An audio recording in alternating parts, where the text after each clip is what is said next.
여러분 안녕하십니까. 민주통합당 대선 후보 경선 토론회 사회를 맡은 정은갑입니다. 이제 18대 대통령 선거가 5개월밖에 남지 않았습니다. 하지만 정권 교체를 외치고 있는 민주통합당이 가야 할 길은 멀고도 험난합니다. 더구나 민주통합당의 대선 주자는 새누리당의 박근혜 전 위원장과 장외 안철수 교수를 뛰어넘어 어게인 2002를 해내야 하는 막중한 과제를 안고 있습니다. 오늘 저희 MBN이 마련한 민주통합당 대선 후보 경선 토론회가 그 막중한 과제를 풀어가는 시작이 되지 않을까 싶은데요.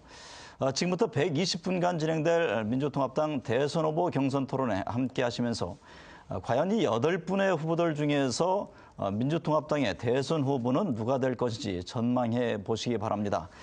후보들을 만나보기에 앞서서 토론 진행 방식을 잠시 안내해 드리겠습니다.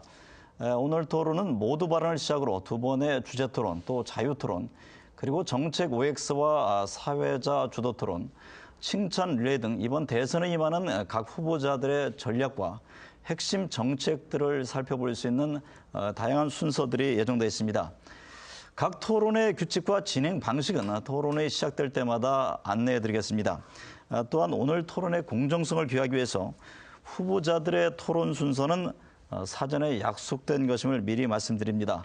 각 후보들 워낙에 팬들이 많아서 항의 전화가 많을 것 같아서 미리 고지해 드리는 겁니다. 사전에 약속된 순서입니다. 자, 그럼 모두 발언 들어가도록 하겠습니다. 지금 각 후보들 보면은 소매를 다 걷어제치고 상당히 지금 열을 보이고 계십니다.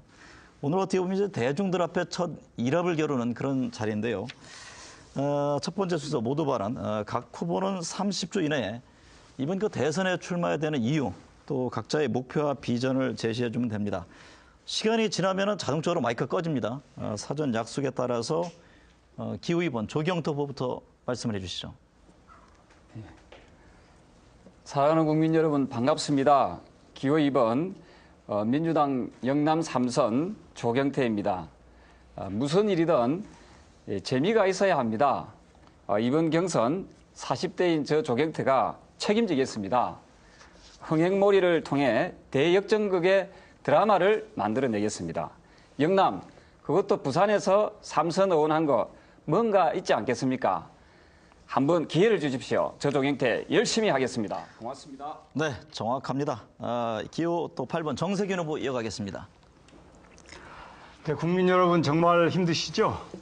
경제 살리겠다던 이명박 정권 어디 갔습니까? 재벌 대기업과 부자는 살판났고 서민 중산층 경제는 완전히 무너졌습니다. 정권 교체해야 됩니다. 오죽하면 제가 다시 경제 대통령이 되겠다고 나섰겠습니까? 경제하면 정세균입니다. 저평가 우량주는 결국 실력 발휘한다고 하는군요. 저평가 우량주 정세균에게 지금 투자해 주십시오. 대박 날 겁니다. 감사합니다. 네, 이어서 기호 5번 김정길 후보입니다. 예, 반갑습니다. 김정길입니다. 민주당의 7분의 대선 후보가 출마했지만은 국민적 관심을 끌지 못하고 민주당 대통령 후보 경선은 마치 무소속 안철수 후보가 있으면서 마이너리그 같은 그런 인상을 국민에게 주고 있었습니다. 그리고 7분의 후보들의 정책이 대개 중도적 노선을 가지고 있어서 분명한 정치적 노선과 국민들의 관심을 이번 이 민주당 경선에 모으기 위해서 제가 마지막으로 출마를 결심했습니다. 네, 기호 7번 김용환 후보 차례입니다. 네, 안녕하셨습니까? 이명박 정부에 대한 불만이 하늘을 찌르고 있습니다. 그런데도 우리는 총선에서 패배했습니다. 또 대선에서도 승리가 물 건너간 것 아닌가 하는 그런 생각을 우려를 국민들이 갖고 있습니다. 저는 10년 전에 과학기술부 장관을 하고 지난 2년 동안 국회 지식경제위원장을 하면서 나라의 신성장 동력을 준비해 왔습니다. 국민의 화병을 풀어드리겠습니다. 감사합니다. 네, 기호 6번 김두관 후보 순서입니다. 존경하는 국민 여러분, 당원 동지 여러분, 국민 아래 김두관입니다. 생선가게, 빵집 주인, 용접공, 강부, 택시기사, 경비원, 이것이 무엇인지 아십니까? 제 형제들의 직업입니다. 제 가족이 서민이고 비정규직이 제 가족입니다. 아래에서부터 성장한 김두관, 특권층을 뚫고 기득권을 뚫고 서민과 중산층의 정부를 만들어내겠습니다. 네, 기호 3번 문재인 후보 차례입니다. 사람이 먼저다. 문재인입니다. 정치가 달라져야 합니다. 세상이 바뀌어야 합니다. 누구나 경제민주화, 복지국가, 그리고 통일을 말합니다. 그러나 소통하지 않는 일방통행의 리더십으로는 안 됩니다. 민주주의에 대한 소신 없이는 경제민주화도 복지국가도 통일도 불가능합니다. 제가 정권교체, 정치교체, 시대교체의 희망이 되겠습니다. 감사합니다. 네, 기울분 손학규 말씀해 주시죠. 안녕하십니까. 국민 여러분께 저녁이 있는 삶을 돌려드리기 위해서 나온 손학규입니다. 다음 대통령은 도탄에 빠진 민생을 건질 민생 대통령이어야 합니다. 갈갈이 찢어진 민심을 수습할 통합 대통령이어야 합니다. 저 손학규가 하겠습니다. 함께 잘 사는 나라, 새로운 시대를 준비하기 위해서 능력 있게 안정적으로 준비된 대통령이 되겠습니다. 네, 마지막으로 기호 4번 박준영 후보입니다. 네, 국민 여러분, 저 박준영입니다. 대한민국은 세계사적인 역사 속에서 큰 위기를 맞고 있습니다. 국제적으로는 경제 위기가 미국을 시작으로 해서 유럽 그리고 아시아로 몰려오고 있죠. 또 국내적으로는 많은 탐욕과 분노가 넘쳐나고 있습니다. 이런 문제를 누가 해결할 것이냐? 국민들은 민주당에 기대를 하고 있습니다. 제 박준영이 이 일을 꼭 해결하겠습니다. 네, 감사합니다. 모두 발언을 들었는데요. 지금 말씀을 쭉 들어보니까 아주 준비들이 많이 되신 것 같습니다. 시간을 탁탁 지켜주시는데 저는 오늘 가급적 말을 적게 하겠습니다. 의상도 제가 오늘 미운 이상한 오리가 됐는데 여러분들 말을 가급적 많이 듣도록 하겠습니다. 이번에 주제 토론입니다. 민주통합당 대선 후보 경선 토론의 첫 번째 주제 토론인데요. 많은 정치학자들이 대선 승리의 필요 조건으로 경선 흥행을 꼽습니다. 그런 면에서 8명이나 출마를 선언해 경선 컷오프까지 시행하는 민주통합당은 어떻게 보면 그 첫 발을 내딛지 않았나 이런 생각을 해봅니다. 전직 당대표 또 전직 대통령실장, 3선의 정치인, 정직 장관과 지사 다양한 스펙트럼의 후배들이 경쟁을 하고 있는데요. 오랜 금연 끝에 출마한 선언한 후보들 지금 마음은 상당히 애가 타지 않을까 이런 생각을 해봅니다. 그래서 이번 주제 토론회에서는 내가 왜 민주통합당의 대선 후보가 돼야 하는가 어떻게 보면 이게 가장 중요하지 않나 유권자들에게 설득할 때는요. 공통 질문에 대한 각 후보들에 대한 답변을 들어보도록 하겠습니다. 각 후보는 1분 이내에 가급적 많은 국민들에게 각인될 수 있도록 좀 임팩트 있는 아주 그런 말씀을 해 주셨으면 좋겠습니다. 어떻게 보면 좀 시간을 짧게 드리면서 너무 많은 요구를 하고 있지 않나 이런 생각도 해봅니다. 역시 사전에 약속된 순서에 따라서 기호 4번 이번에는 박준영 후보부터 말씀을 좀 해주시죠. 네. 네, 지금 대한민국 위기라고 다 동의를 하시고 누가 이 문제를 해결할 것이냐 걱정들이 많습니다. 저는 우선 정치부터 좀 대화를 하고 그리고 서로 상대가 있다는 것을 인정하는 그런 정치 문화를 우리가 확고히 수립해야 된다고 봅니다. 지금 우리 사회는 흑 아니면 백, 이 둘 중에 하나를 요구합니다. 저는 그러나 이 사이에 많은 색깔들 통합하면은 무지개 색깔이 있다고 봅니다.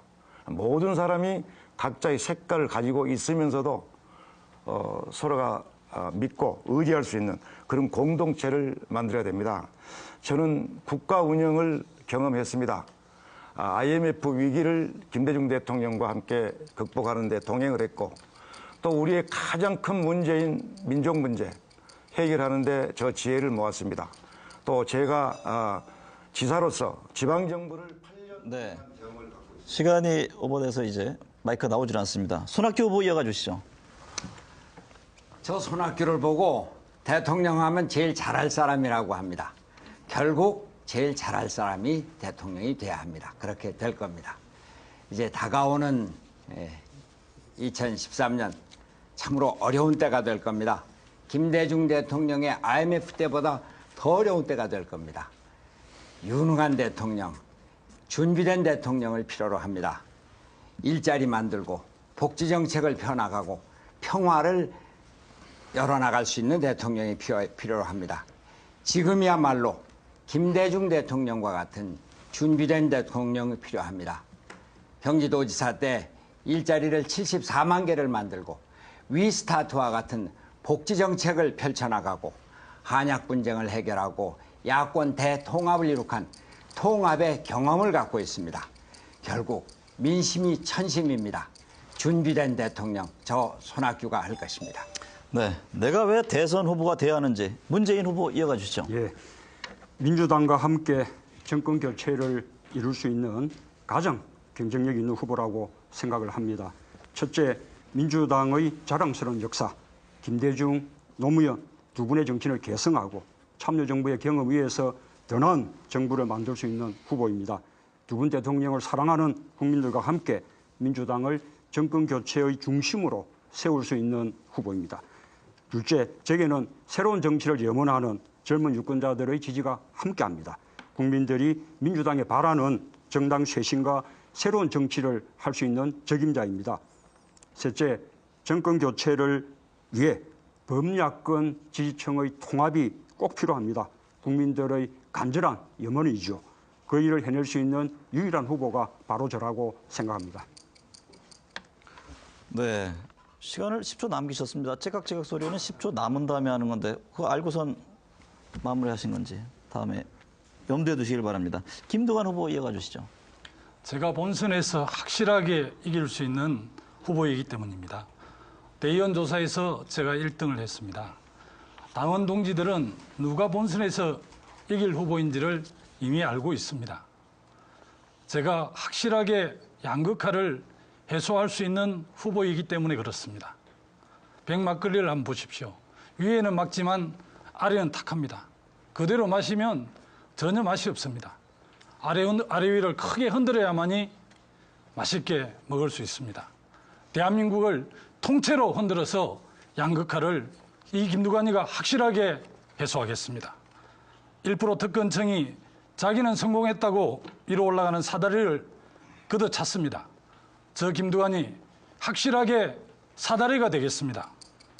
지방대 졸업생이 삼성전자에 취직하고 중소기업이 쉽게 대기업이 되는 나라를 저 김두관이 확실하게 만들어내겠습니다. 네. 김영환 후보 어떤 점 강조하시겠습니까?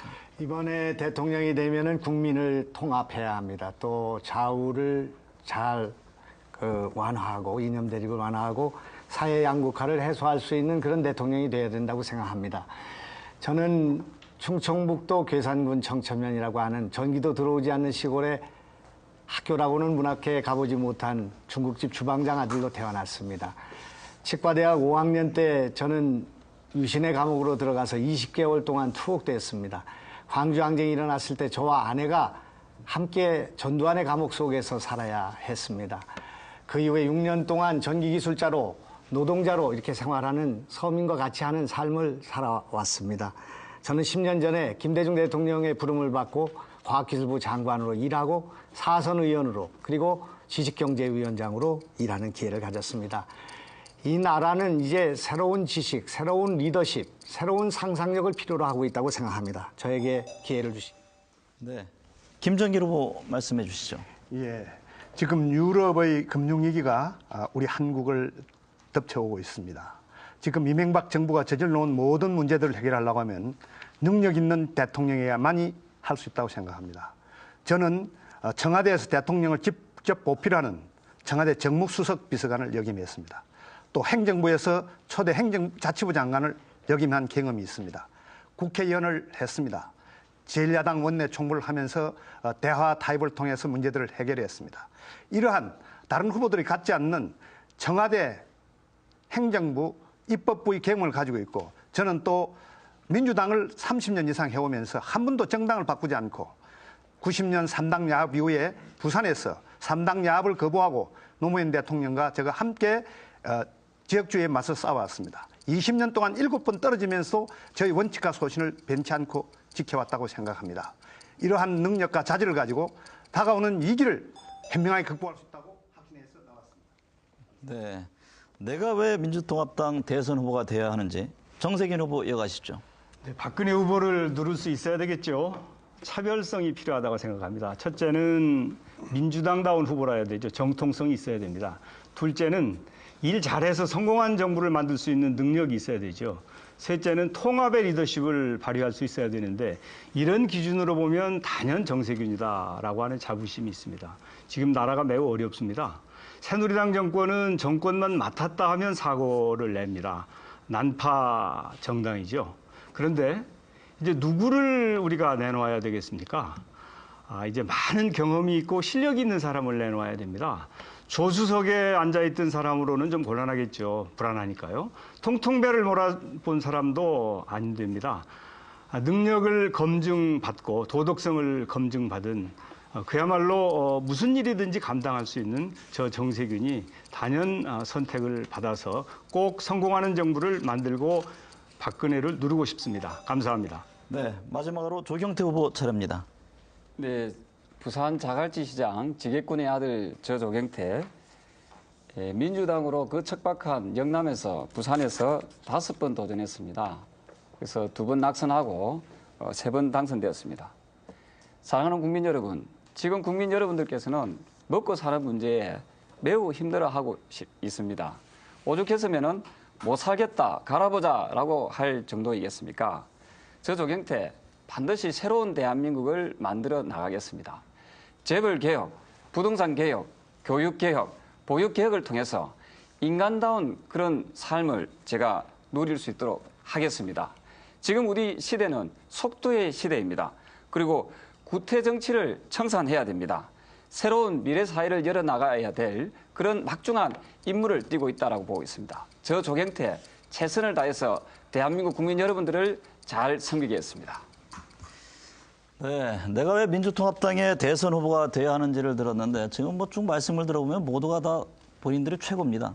네? 어느 분 하나 뭐 다른 분이 훌륭하다 이렇게 말씀하시는 분이 없는데 이제 그럼 이제 진검승부를 한번 겨뤄보죠. 뭐 자유토론, 지명토론에서 서로 이제 근량이 나올 것 같은데 MBN이 함께하고 있는 그 민주통합당 대선 후보 경선토론회 이제부터는 본격적인 토론에 들어갈 텐데요.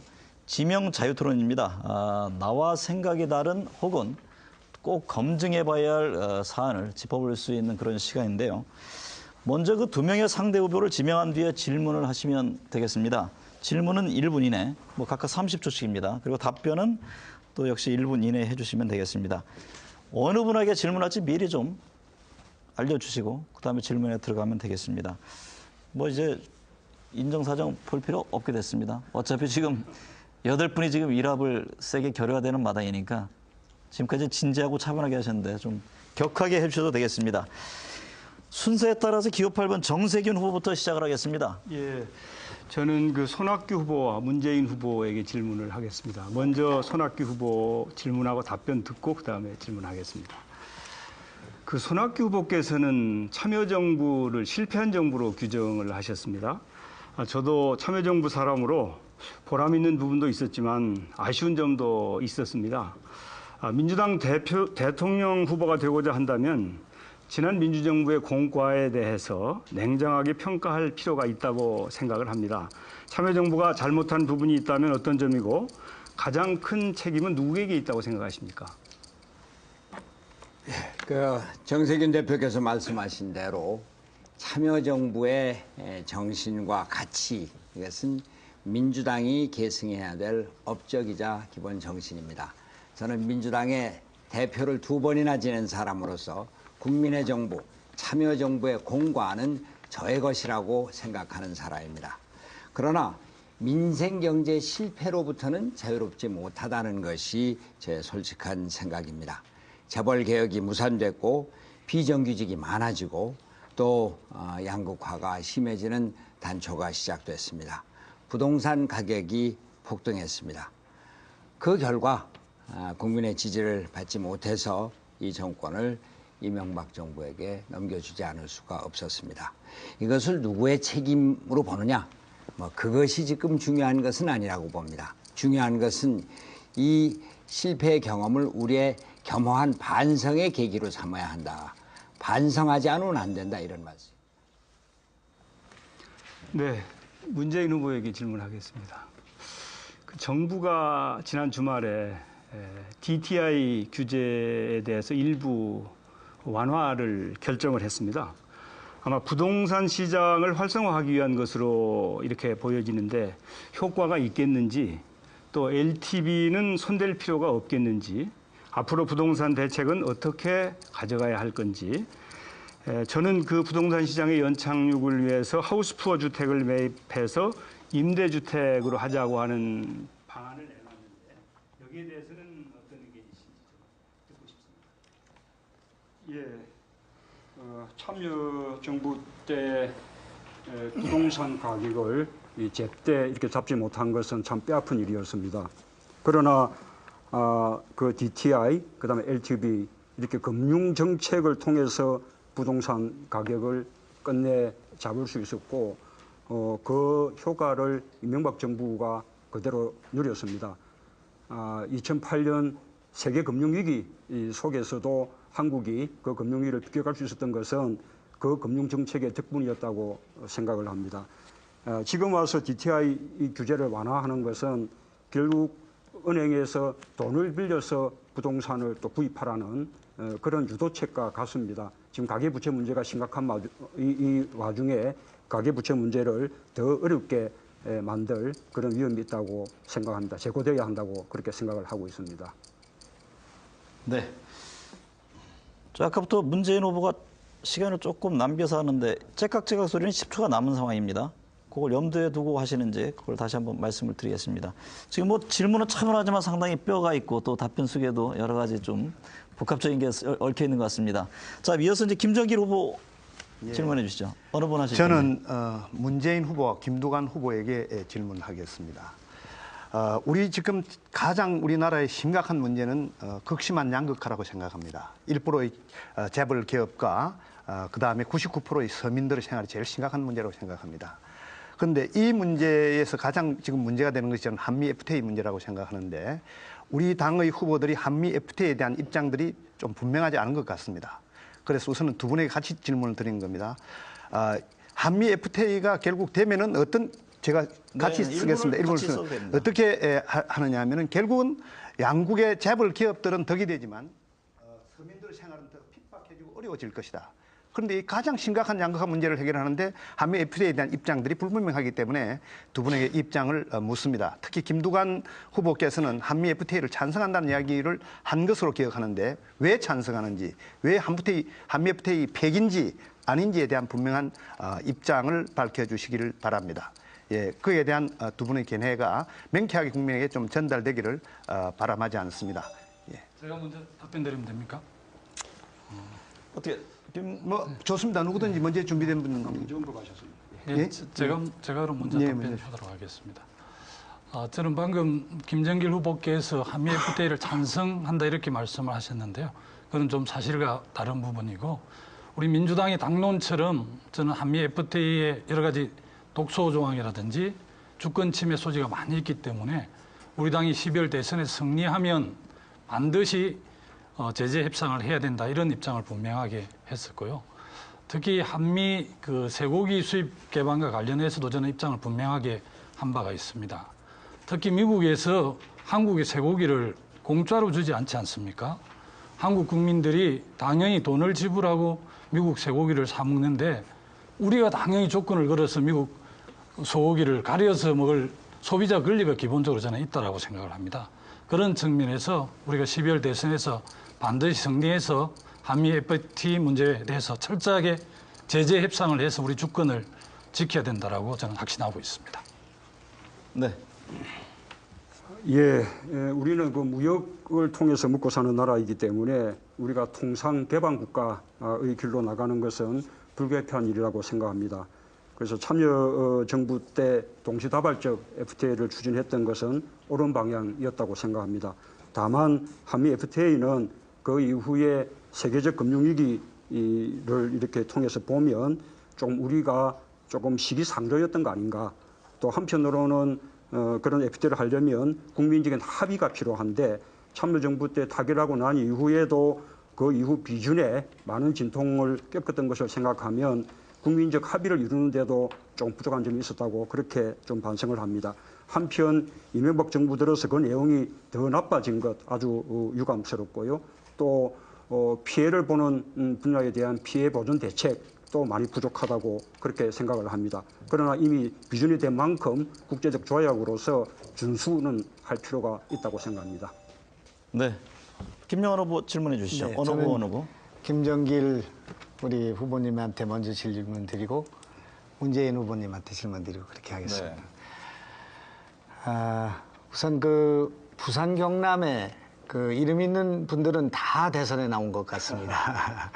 그래서 왜 이렇게 부산 경남에서 이렇게 대선에 많이 나오시게 됐나 하는 그런 궁금한 점을 갖고 있습니다만은 해방 이후에 부산 경남 또 그 경북이 11번 집권을 했습니다. 그리고 이번에 하면 12번 하게 되는데 이런 지역 패권에 대해서 어떤 생각을 갖고 계신지 한번 말씀해 주시고. 지금 이제 김영환 후보께서 부산 경남하고 대구 경북을 이래 엎쳐서 이야기를 했습니다만은 주로 집권을 많이 한 것은 대구 경북 쪽에서 많이 했습니다. 그런데 대통령 후보가 어느 지역에서 많이 나왔다 작게 나왔다 이게 중요한 게 아니고 어떤 사람이 그 시대 대통령이 되었을 때 정말 그 국정을 잘 이끌 수 있느냐 그것이 중요하기 때문에 지역을 갈라가지고 그쪽 지역에 후보가 많이 나왔다. 그러니까 그쪽이 하는 것은 오히려 지역 패권주의가 될 수 있지 않느냐 하는 그러한 견해에 대해서는 저는 김영환 후보님하고는 생각이 좀 다르다는 말씀을 드리고 우리 당의 부산 경남에서 4명의 후보가 있고 또 무소속의 안철수 후보도 앞으로 야권 후보로 참여할 수 있습니다. 그러나 경남 부산 후보가 아니고 누구든지 간에 국민이 선택한 후보가 당선되면 되는 것이다. 그래서 이런 어떤 전제를 가지고 지역적인 문제와 후보 숫자가 많이 난 문제를 결부해서 어떤 기준을 삼는 것 자체는 기준 자체가 잘못된 것이다. 이렇게 생각하기 때문에 김영환 후보의 그 견해는 동의하지 않습니다. 지금 질문 하나 드리겠는데 네, 한 분한테 다시 해도 됩니까? 지금 할 수 없죠. 오늘. 지금 상호 토론이 없어요. 네네. 안 그거는 됩니까? 다른 안 분에게. 네. 나중에 추가 질문 때 기회를 드리겠습니다. 우리 문재인 후보님은 참 이벤트 정치도 잘하시는 것 같습니다. 최근에 유도복 입으시고 또 그 특전사복도 입으시고 또 야구장에도 가시고요. 그렇게 하셨는데 요즘 말로 코스프레를 참 잘하시는 것 같습니다. 근데 이 특전사복은 우리에게 역사적인 아픔이 있습니다. 그래서 이것이 광주 시민들에게 어떻게 비칠지 그런 것을 생각해 보셨는지 한번 여쭤보고 싶습니다.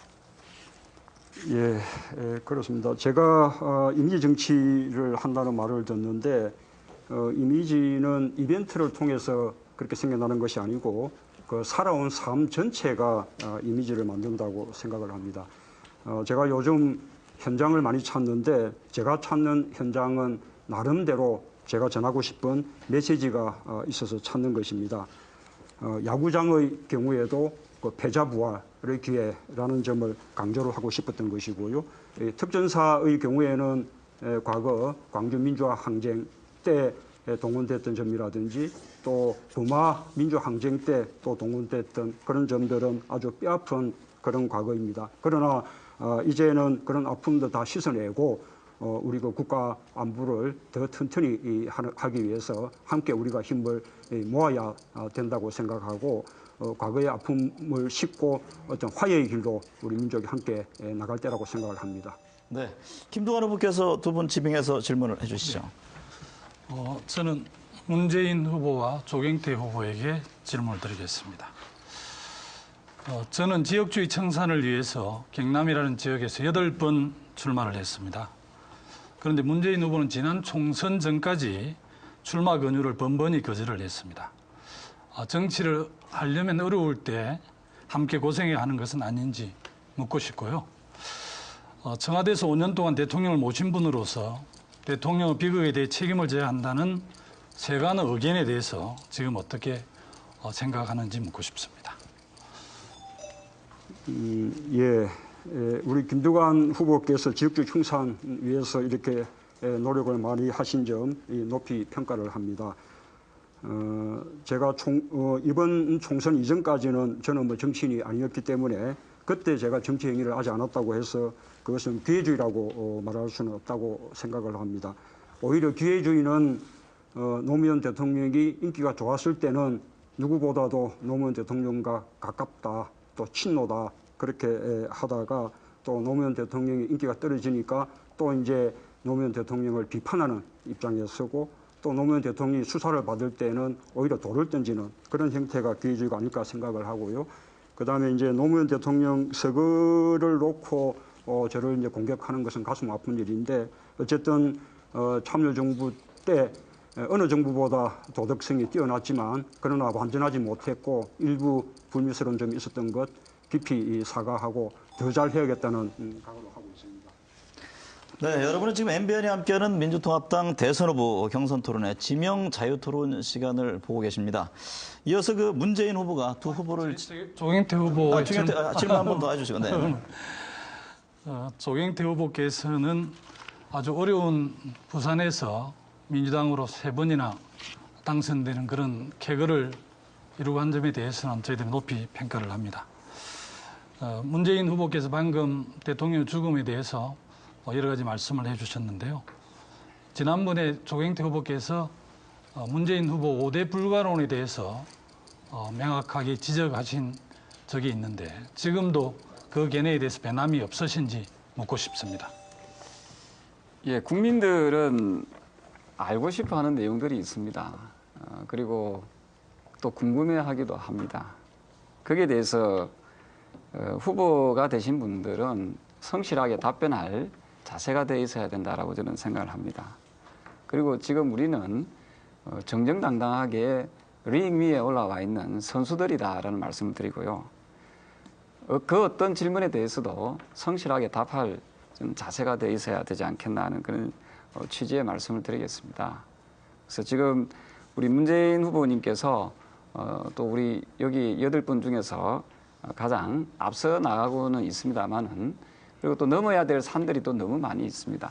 그 산을 우리가 다 함께 잘 넘기 위해서라도 서로 후보에 대한 그 제대로 된 자기 반성과 그리고 검증 절차는 저는 필요하지 않을까 하는 그런 취지의 말씀을 드렸습니다.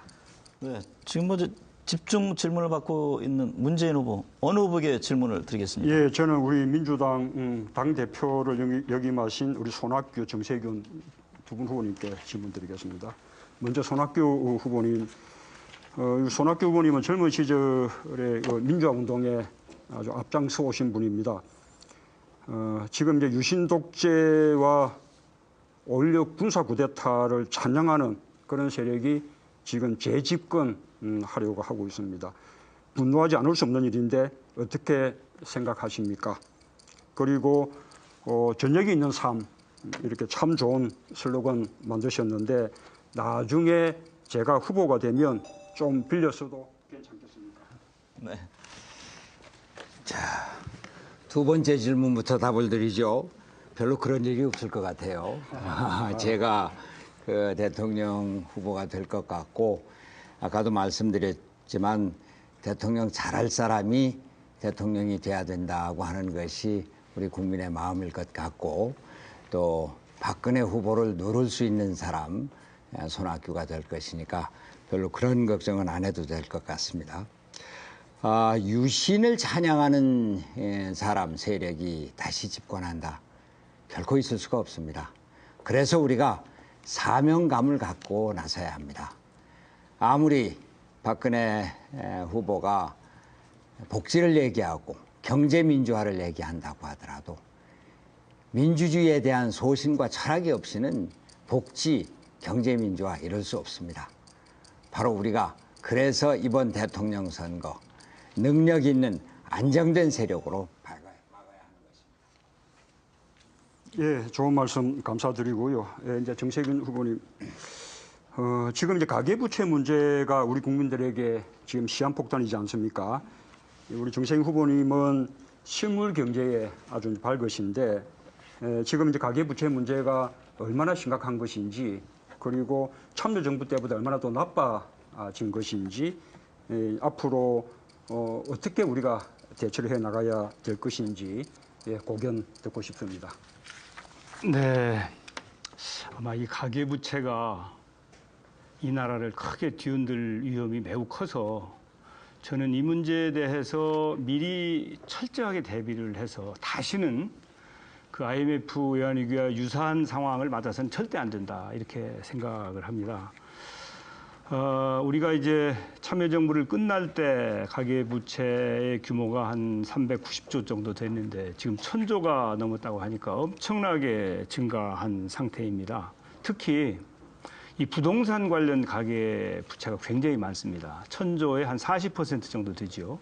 그래서 저는 이 하우스푸어들 부동산 가격이 떨어져서 환매도 잘 되지 않고 그야말로 깡통으로 변질해 있는 이 문제에 대해서 대책을 세워야 된다. 그래서 하우스푸어 주택을 이 금융기관들이 사고 그것을 임대화해야 된다 하는 정책을 내놓고 있죠. 그래서 아까 제가 그런 질문을 드렸었는데 아마 충분한 시간이 없지 않을까. 네. 저녁에 있는 사람이 인기는 인기가 봅니다. 좀 그 나중에 좀 빌자 이런 말씀까지 하시는 거 보니까. 손학규 후보님 질문해 주시죠. 예, 문재인 후보하고 김두관 후보께 질문을 드리겠습니다. 문재인 후보께서는 지난 이명박 정부로의 정권 재창출의 실패는 실패가 아니다. 클린턴이 다음 정권 재창출에 실패했다고 해서 실패라고 하느냐? 만약에 그렇다고 하면은 그것은 단지 당시 후보로 나온 정동영 후보 개인의 실패인지 노무현 대통령은 민생의 실패를 반성을 했는데 전장 남아있는 분들은 반성을 거부하고 있습니다. 예, 참여정부가 정권 재창출에 실패한 것은 정말로 뼈아픈 일입니다. 이명박 정부의 어떤 국정 파탄으로 인해서 국민들이 겪고 있는 고통을 생각하면 더더욱 그렇습니다. 그러나 선거에 졌다고 해서 그 정부를 실패한 정부라고 규정할 수는 없습니다. 참여정부는 총체적으로 성공한 정부였다고 생각합니다. 민주주의 발전, 권위주의 해체, 그다음에 권력기관 개혁, 복지 확대, 또 남북관계 발전, 지방균형 발전, 그다음에 여성들의 지위 향상 모든 면에서 큰 성취가 있었습니다. 그러나 그런 성취에도 불구하고 또 우리가 민생에 제대로 대처하지 못해서 양극화 문제라든지 비정규직 문제에 충분히 대응하지 못함으로써 우리가 민심을 얻지 못했던 것은 참으로 뼈아픈 일이었다고 반성을 하고 있습니다. 네. 손 후보님 질문. 네. 예. 제가 김두관 후보께 질문 드리겠습니다. 지금 세계적으로 경제 위기가 아주 깊어지고 있고 국내에도 양극화, 부채 문제, 내환이 우려되고 있는 시점입니다. 유럽 경제 위기가 심각하게 전개돼서 우리 경제에 영향을 미칠 경우 한국 경제 역시 극심한 환율 불안, 또 경기 침체를 맞게 될 우려가 큽니다. 주식시장과 금융시장의 혼란이 예상이 되고 있습니다. 이렇게 멀지 않은 미래 경제 위기 상황에 직면했을 때 우리가 어떻게 대처해야 될지 단기적, 장기적 과제가 무엇인지 말씀해 주셨으면 합니다. 지금 그 유로존 위기 그리고 한국 경제 내년도 위기 상황을 보면 저는 한국 경제 위기를 극복하는 가장 큰 그 해법은 북한, 중국, 유라시아를 연결하는 북방경제권의 한류를 찾는 데 미래가 있다고 저는 그렇게 생각을 합니다. 특히 개성공단 같은 걸 보면 남쪽의 자본과 기술, 북측의 노동과 토지가 결합한 형태인데요. 123개의 기업이 들어있고 북한의 근로자들이 5만여 명 이상이 지금 개성공단으로 출근하고 있습니다. 저희들이 승리해서 국정을 맡게 되면 제2, 제3호 개성공단을 저희들이 만들어내고 남과 북의 도로와 철도를 연결해서 시베리아 또 중국, 북방 경제를 활성화시켜서 지금 대한민국이 50클럽에 가입을 했는데 저는 북방 경제 평화를 통해서 80클럽에 가입할 수 있는 미래 제2의 경제 도약 발전의 그림을 그리고 있습니다. 네, 지금 지명 자유 토론을 벌이고 있는데요. 오래 기다리셨죠? 박준영 후보 두 분 질문해 주시죠. 네. 저는 문재인 후보님하고 손학규 대표님께 질문을 하겠습니다. 먼저 문재인 우리 후보님께는 저는 2007년 민주당과 열린우리당이 통합을 하는데 가장 앞장을 섰습니다. 그런데도 불구하고 2007년 대선에서 530만 표라는 표 차이로 민주당의 정동영 후보가 대패를 했습니다. 한국 대통령 선거 역사상 가장 큰 표 차이입니다. 흔히 100만 표 안팎이죠. 저는 이것을 분석을 할 때 이렇게 해봅니다. 참여정부가 정부에게 약속하지 않는 충격적인 일을 너무 많이 했다. 그 가운데 가장 중요한 것이 대북 네, 송환 질문 오버됐습니다. 네, 두 가지 같이 좀 그럼 묻겠습니다. 두 분 한 분한테요? 거를. 네네. 그다음에 민주당의 분당, 한나라당의 연정을 제안한 거, 그다음에 한미 FTA를 갑자기 제안했습니다. 이 네 가지가 과연 노무현 대통령의 대선 공약에 있었는지, 그리고 참패한 데 대해서 이것이 얼마나 역할을 했다고 보는지, 그리고 손 대표께는 제가 잠깐 말씀드리겠습니다만은 우리 순천 보궐선거 당시에 저는 연정을 연대를 원칙 있게 하자 제안했습니다. 무조건 연대를 해가지고 민노당 씨를 뿌려줬습니다. 지금도 그 영향을 받고 있습니다. 네, 문재인 손학규 후보 차례로 답변해 주시면 되겠습니다. 예, 대연정 제안은 제가 일찍 오래전부터 우리가 잘못이었다라고 인정한 바 있습니다. 노무현 대통령께서도 생전에 잘못된 일이었다고 그렇게 이제 반성을 하셨습니다. 한미 FTA는 참여정부가 추진한 것이 실책이었다고 생각하지도 않고 그 때문에 또 민심을 잃었다고 생각하지도 않습니다. 민주당으로부터 열린우리당이 분당된 것은 저는 아주 잘못된 일이었다고 생각을 합니다. 그로 인해서 호남 분들에게 굉장히 많은 실망과 아픔을 주었다고 생각을 합니다. 대북 송건 특검은 역시 정치적으로 이 국민의 정부에 대한 어떤 청산 작업 이렇게 오해를 샀습니다만 당시 상황상 불가피했다는 말씀을 드리겠습니다. 네. 예, 순천에서 저희가 이번에도 민주당 의원을 내지 못한 데 대해서는 전 아주 대단히 마음 아프게 생각을 합니다. 그러나 당시 순천에서 야권 단일화, 이것은 이번 총선 승리를 위한 기초 초석을 놓는 것이었고, 또 이번 총선 과정에서도 야권 단일화를 통해서 우리가 총선 완전 승리는 하지 못했습니다만 그래도 127석이라고 하는, 그리고 수도권에서 많은 의석을 가질 수 있는 주석이 됐다고 생각을 합니다. 물론 야권 통합 그 과정에서 민노당을 비롯한 그 진보정당이 함께 참여하지는 못했고, 통합진보당 사태에서 우리가 진보 세력이 아픔을 봤습니다만, 그러나 크게 야권 단일화 통합의 길은 역시 의연하다 생각합니다. 네, 마지막으로 조경태 후보 상대 후보 지명해 주시죠. 네, 저는 문재인 후보님하고 손학규 후보님께 질문을 던지겠습니다. 우리 민주당의 후보가 되려면은 최소한 서민 경제에 대해서 많이 알아야 된다고 생각합니다. 특히 기본적인 서민 물가 문제에 대해서는 아마 많이들 공부를 하실 거라고 생각합니다. 물가 상승의 주범 중에 하나가 바로 유럽입니다. 기름값. 이게 대해서 그 문재인 후보님하고 손학규 후보님께서 각각 이 지금의 기름값 문제에 대해서 휘발유 가격이 지금 리터당 얼마인지, 그리고 이 문제를, 이 값비싼 기름값 문제를 해결하기 위한 대책 방안이 있으면은 한번 제안을 해 주셨으면 좋겠습니다. 예, 이 기름값 이 문제는 당장 지금 우리 경제에 큰 어떤 주름을 주고 있습니다만, 보다 장기적으로는 이 화석연료의 어떤 고갈에 대비해서 우리가 기본적으로 에너지 정책을 전환할 필요가 있다고 생각합니다. 말하자면 신재생 에너지의 비율을 높임으로써 화석 연료에 대한 의존을 줄여나가는 것이죠.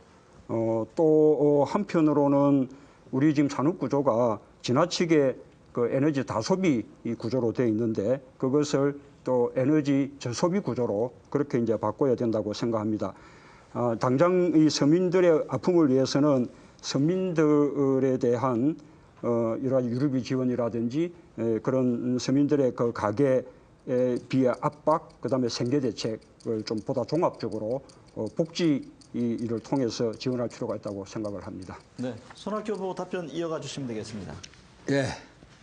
먼저 기름값은 리터당 한 2,000원 가까이 되죠. 경유는 조금 한 1,800원대 되고 1,900 7, 80원 이렇게 되지 않을까 싶습니다. 지금 그 문재인 후보께서 중요한 과제는 다 말씀을 해 주셨던 것 같아요. 우리가 장기적으로 에너지 소비 구조를 바꾸는 그 경제 구조, 산업 구조부터 다시 검토를 해야 될 것이고요. 또 에너지 공급에 있어서 그 신재생 에너지, 특히 자연 에너지를 어떻게 개발하는가 하는 것은 장기적으로 우리 중요한 과제가 될 것입니다.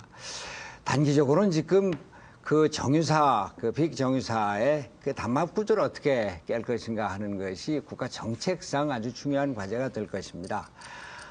기름값이 오른다고 해서 오르면은 서민들만 피해를 보고 정유사는 돈을 더 버는 구조, 이것은 바꿔나가야 될 겁니다. 네, 지금 지명자유 토론했는데 상당히 분위기가 차분합니다. 여기에서 3분은 탈락이 될 것이고 또 8분 중에 1분만이 민주통합당 후보가 될 텐데 좋습니다. 어쨌든 지금 굉장히 차분하고 안정적으로 가는데 이제 순서는 정책 OX입니다. 정권 교체를 목표로 하고 있는 만큼 민주통합당의 대선 주자는 각종 현안 또 중요 정책에 대한 소신, 분명한 대안을 가지고 있어야 할 것입니다. 그런 의미에서 지금부터 제가 드리는 질문에 대해서 찬성이면 O, 옆에 표말다 있으시죠? 반대면 X 이렇게 들어주시면 되겠습니다. 찬성도 반대도 아닐 경우에는 기권을 하시면 되는데요. 기권은 그 OX 편말을 모두 2개를 드려야 됩니다. 제가 왜 이렇게 어렵게 하는지는 아시겠죠? 예? 이게 뭐 초등학교 때 많이 하는 건데 웬만하면 기권하지 마시는 얘기입니다. 예, 분명 입장을 좀 해주셨으면 좋겠고 그 질문에 대해서 제가 내려주십시오라고 할 때까지 좀 들어주시면 되겠습니다. 그리고 사회자 재량회에서 그 한 분, 2분 이렇게 30초 내로 답변을 여쭤보도록 하겠습니다. 아무래도 뭐 시간상 제약이 있기 때문에 다수의 의견보다는 소수의 의견 이쪽으로 제가 질문을 드리도록 하겠습니다. 첫 번째입니다. 그 저축은행 수사와 관련해서 지금 민주통합당의 박지원 원내대표 오늘 검찰의 그 2차 재수한 통보에 대해서 표적 수사에는 응하지 않겠다. 그러면서 지금 입장을 뭐 분명히 하고 있는데 정치학자들 중에는 박지원 원내대표와 검찰의 신경전이 이게 장기화될 경우에 이른바 이제 민주당의 대선 가도에도 영향을 미치지 않겠느냐 뭐 이런 전망도 나옵니다. 지난번 그 새누리당 정도현 의원 그 체포동의안 부결 이후에 박근혜 전 위원장 또 새누리당의 후폭풍이 불었고요. 그 지금 어떻게 해야 됩니까? 그 당당히 검찰 조사에 임해서 결백을 밝혀야 한다 하면 이제 O를 들어주시고 또 검찰 조사에 응할 필요가 없다 이런 분들은 X를 들어주시기 바랍니다. 자, 입장 표명을 한번 해주시죠.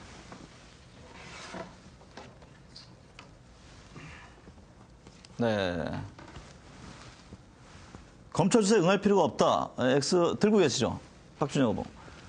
6분이고 2분이 이제 응해야 된다 그런 입장이신데 그 응해야 된다는 입장 김영환 후보부터 말씀을 해주시죠. 예, 이 문제는 박지원 대표께서 굉장히 결백을 주장하고 있는 문제고 또 검찰 수사를 통해서도 분명히 그 결백이 밝혀질 수 있는 문제라고 생각합니다. 그러나 이걸 검찰 수사를 응하지 않을 경우에는 오히려 이 문제를 복잡하게 할 뿐만 아니라 당에 부담을 줄 수 있기 때문에 네. 이 문제는 검찰 수사에 응해서 당당히 의견을 밝히는 것이 좋겠다. 개인적으로는 그렇게 생각합니다. 네. 우리 김정길 후보는 어떤 입장인가요? 예, 그 박지원 우리 원내대표가 지금 이렇게 검찰 수사에 불응하는 것은 그동안에 검찰이 보인 여러 가지 행태, 그 표적 수사 이런 것 때문이라고 생각합니다. 그러나 제가 알고 있는 박지원 후보는 본인의 이야기와 마찬가지로 분명히 결백하리라고 생각합니다. 그러면 대선을 앞둔 이 시점에 당당하게 응해서 결백을 증명하는 것이 더 명쾌하게 국민들에게 설명되지 않겠는가. 그래서 나는 피하는 것보다는 오히려 당당하게 응해서 분명한 입장이 관계없다는 것을 밝히는 것도 효과적이다. 알겠습니다. 자, 두 번째 좀 하나 여쭤보겠습니다. 지금 최시중 전 방통위원장, 이상덕 전 의원 이 현 정권 실세들에 대해서 이른바 수사 재판 과정에서 2007년 그 대선 자금 문제가 지금 불거져 나오고 있습니다. 그 뭐 지난주에 권재진 장관은 아직까지 대선 자금 수사에 착수할 단서가 나오지 않았다. 지금 이제 회의적인 입장인데 그 수사 부분에 대해서 2007년 대선 자금 수사 지금이든 아니면 내년이든 시기에 관계없이 반드시 필요하다 하시는 분은 이제 O를 들어주시고 수사가 필요 없다 하면 이제 X를 들어주시면 되겠습니다. 네. 모든 분이 대선 자금 수사가 필요하다 이런 입장이신데 계속 좀 들고 계시고요. 근데 만약에 지금이야 그렇지만 정권 교체 이후에 이 대선 자금 수사가 이루어진다면 어떻게 보면 정치 보복으로 비추지 않을까 이런 견해도 있는데 이 부분에 대해서는 그럼 우리 검찰개혁 외친 문재인 후보 답변 좀 해주실까요? 왜 그래야 됩니까? 예, 일단 검찰의 그 수사에는 정치적 의도가 게재되지 않아야 합니다. 이 정권 교체 이후에 정치적 의도가 게재된 그런 어떤 기획 수사라든지 사정 수사 이런 것은 단호하게 반대를 합니다. 다만 그래서 수사는 과연 수사를 할 만한 단서가 있느냐라는 것이 이제 문제인데 지금 최추중 그 방통위원장의 발언 자체가 대선 자금에 관한 수사의 단서가 되기에 충분하다고 생각합니다. 손학규 후보는 만약에 정권 교체 이후에 한다. 만약 상황입니다. 항상 정치 보복 문제가 비춰질 텐데 그럼에도 불구하고 해야 된다. 그런 입장이신가요? 정치 보복이 아닌 수사는 당연히 해야죠. 우리가 수사의 내용을 보면은 이것이 정치 보복인지 정당한 수사인지 알 수가 있습니다. 잘못된 것은 가려내는 것이 정치와 정부가 해야 될 일이고 그것을 정치적인 목적으로 보복을 하기 위해서 해서는 안 되는 것이죠. 검찰이 거기에 이용돼서도 안 되고 바로 이명박 정부 하에서 정치검찰이 보복 수사를 했기 때문에 이런 문제가 생기는 것이고 그래서 검찰개혁을 하자는 것입니다. 네. 제가 세 번째는 야권연대 관련입니다. 지난 4월 총선에서 야권연대를 했던 통합진보당이 총선 이후에 불거진 이른바 이제 부정선거 의혹 또 종북 논란까지 하면서 야권 진영에 좀 타격을 입지 않았냐 이런 해석인데 얼마 전에 통합진보당 강기갑 대표를 선출해서 이제 새롭게 거듭나겠다 그러면서 이른바 이제 이석기 김재현 의원에 대한 제명 처리에도 속도를 내고 있는데요. 일련의 과정에서 이 논란이 워낙 컸기 때문에 통합진보당과의 연대가 어떻게 보면 과연 대선에서 시너지 효과를 낼 것이냐 아니면 부정적인 효과가 있느냐 이제 여러 논란인데 이번 대선에서도 통합진보당과 연대가 계속돼야 한다면 O를 들어주시고요. 야권 연대를 지속할 필요가 없다면 X를 들어주시면 되겠습니다. 네. 문재인 후보는 기권을 하신 거죠? 잘 모르겠다는 답입니다. 네, 잘 모르겠다. 네. 국정 답변 안 하시겠다는 거고. 들어게 주시죠. 김영환 후보께서 그럼 X를 드셨는데. 야권 연대를 이를테면 정책 연대나 제한적인 범위 내에서 하는 것에 대해서는 동의합니다. 그러나 공동 정부를 세운다거나 또는 당을 통합하는 연대는 지금 해서는 안 된다고 생각합니다. 대선이 지금 임박해 있기 때문에 또 종북 논쟁을 포함해서 이 부정 문제가 불거져 있는 상황 속에서 이번에 야권 연대를 하게 되면은 정권 교체는 물 건너가게 된다고 생각하고 이런 문제에 있어서 우리 당이 분명한 입장을 견지해야 된다 이렇게 생각합니다. 네. 박주인 후보는 어떤 의견이시죠? 저는 순천에 민주당이 무공천하기로 할 때도 또 지난번 총선에서도 원칙 있는 연대를 하자고 제안을 했습니다. 어느 당도 자기의 가치관을 그리고 자기의 정책을 기회 있을 때마다 심판받아야 됩니다. 근데 제가 그때 원칙 있는 걸 하라는 것은 민주당은 무엇을 주장을 하고 민노당은 무엇을 주장을 한다. 그런데 무엇이 같고 무엇이 다르다. 그런데 이번에 목적은 무엇을 위해서 한다. 이 분명하게 하고 연대를 해야 된다는 입장입니다. 네. 네 번째는 사실 이게 일반 그 서민들 실생활 상당히 관련이 있는 건데 대형마트 그 의무 휴업일을 지정한 지자체조례에 대해서 법원이 이게 위헌 판결을 내리면서 대형마트들이 휴일 영업을 제기하고 있는데요. 이번 판결로 상생 취지로 만들어진 유통법 또 상생법이 무력화될 수 있다 이제 우려가 있는데 이게 그렇다면 그 대형마트 영업시간 제한 의무 휴업제도 이 자체가 또 허점이 있고 실효성이 있는 것이냐 또 이 반대 의견이 있습니다. 과연 어떻게 해야 되는지 여러 논란에도 불구하고 대형마트의 영업시간 제한 의무 휴업제도는 계속돼야 한다면 O, 규제를 없애야 된다. 그러니까 영업 제한 이거 규제를 없애야 된다. 하면 X를 들어주세요. 네. 이분은 뭐 공이 다 같은 의견이시군요. 영업시간 제한을 해야 된다. 그러면 우리 김두관 후보 왜 그래야 되는지 좀 설명해 주시죠. 우리 영세 상인들이 얼마나 힘듭니까? 정말 골목 상권 지켜줘야 합니다. 정말 대행 유통 재벌 기업들의 탐욕에서 정말 영세 상인들 또 자영업자들 죽어나고 있습니다. 이걸 해결하지 않고 어떻게 대한민국 미래가 있습니까? 저는 단호하게 국회에서 보완해서 조치를 해야 한다고 생각합니다. 네. 또 산자부 장관 여기 임하셔가지고 잘하셨는데 정세균 후보 좀 설명을 해주시죠. 상생을 해야 되는데 대기업이 골목 상권까지 장악하겠다고 하는 것은 참으로 파렴치한 것입니다. 아마 우리가 주장하고 있는 경제 민주화의 출발이 이런 데서부터 시작돼야 된다고 생각합니다. 원래 지금 우리 정부가 과거에 새누리당 정권, 한나라당 정권 시절에 양어를 잘못해서 초래된 이 문제가 잘못되어 있는 것이기 때문에 지금은 모든 가능한 방법을 동원해서 바꾸고 고치는 노력을 지속해야 된다고 생각합니다. 네.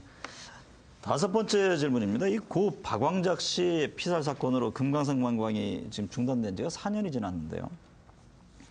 북한의 그 책임 있는 사과와 또 재발 방지 약속만 이루어진다면 금강산 관광을 재개하겠다. 이런 이제 우리 정부 요구에도 북한은 사과보다는 정부 이제 책임 전가 이게 급급한 그런 모양인데 이걸 어떻게 해야 되는 것인지 금강산 관광 당장 재개를 해야 되는 것인지 아니면 북한 사과가 반드시 우선돼야 하는지 당장 재개한다고 생각하시는 분은 O를 들어주시고 북한의 사과가 반드시 우선돼야 한다. X를 들어주시면 되겠습니다. 네, 이 부분도 뭐 이유와 관계없이 반드시 재개해야 된다. 뭐 다 모든 분들이 똑같이 어쩜 이렇게 다 똑같은 견해신지. 우리 조경태 후보 말씀 안 하셨죠? 한 말씀 해주시죠. 왜 그래요? 제가 아주 흥미로운 데이터를 국민 여러분께 말씀드리겠습니다. 지금 정부가 이야기하는 한미 FTA로 발생하는 이득과 남북 관계가 경색되면서 발생하는 손실을 비교를 해봤습니다. 3년간 보면은 한미 FTA로 발생하는 이득은 4억 달러쯤 되지만은 남북 관계 경색으로 발생하는 손실은 45억 달러입니다. 무려 10배나 차이 납니다. 그리고 최근에 제가 강원도를 다녀왔습니다만은 강원도민들께서도 금강산 이 관광이 재개될 수 있도록 도와달라는 그런 호소 어린 그런 말씀을 주셨습니다. 그래서 남북 관계를 이렇게 제대로 다시 열어서 이 국민 경제에도 도움되고 그리고 네. 평화적 무드를 형성시키는 것이 저는 중요하다 그렇게 보고 있습니다. 뭐 야권 진영에서 모두가 관심이 있는 부분인데 그 서울대 안철수 교수 어떻게 보면 이번 대선의 가장 큰 변수가 아니냐 이렇게들 생각하는 분들이 많은데 뭐 오늘 밤에는 문재인 후보 출연했던 힐링 캠프에도 나온다고 해서 이제 많은 분들이 촉각을 세우고 있는데 안철수 교수가 이번 대선에 출마할 것이다. 그렇다고 생각하면 O, 아니다 하면 X를 좀 들어주시죠. 뭐 쉽지 않죠. 네. 뭐 예상대로 세 분께서는 잘 모르겠다 이제 이런. 우리 문재인 김두관 후보께서는 꼭 출마할 것이다 이런 입장이신 것 같은데. 문 후보는 어떤 근거에서시죠?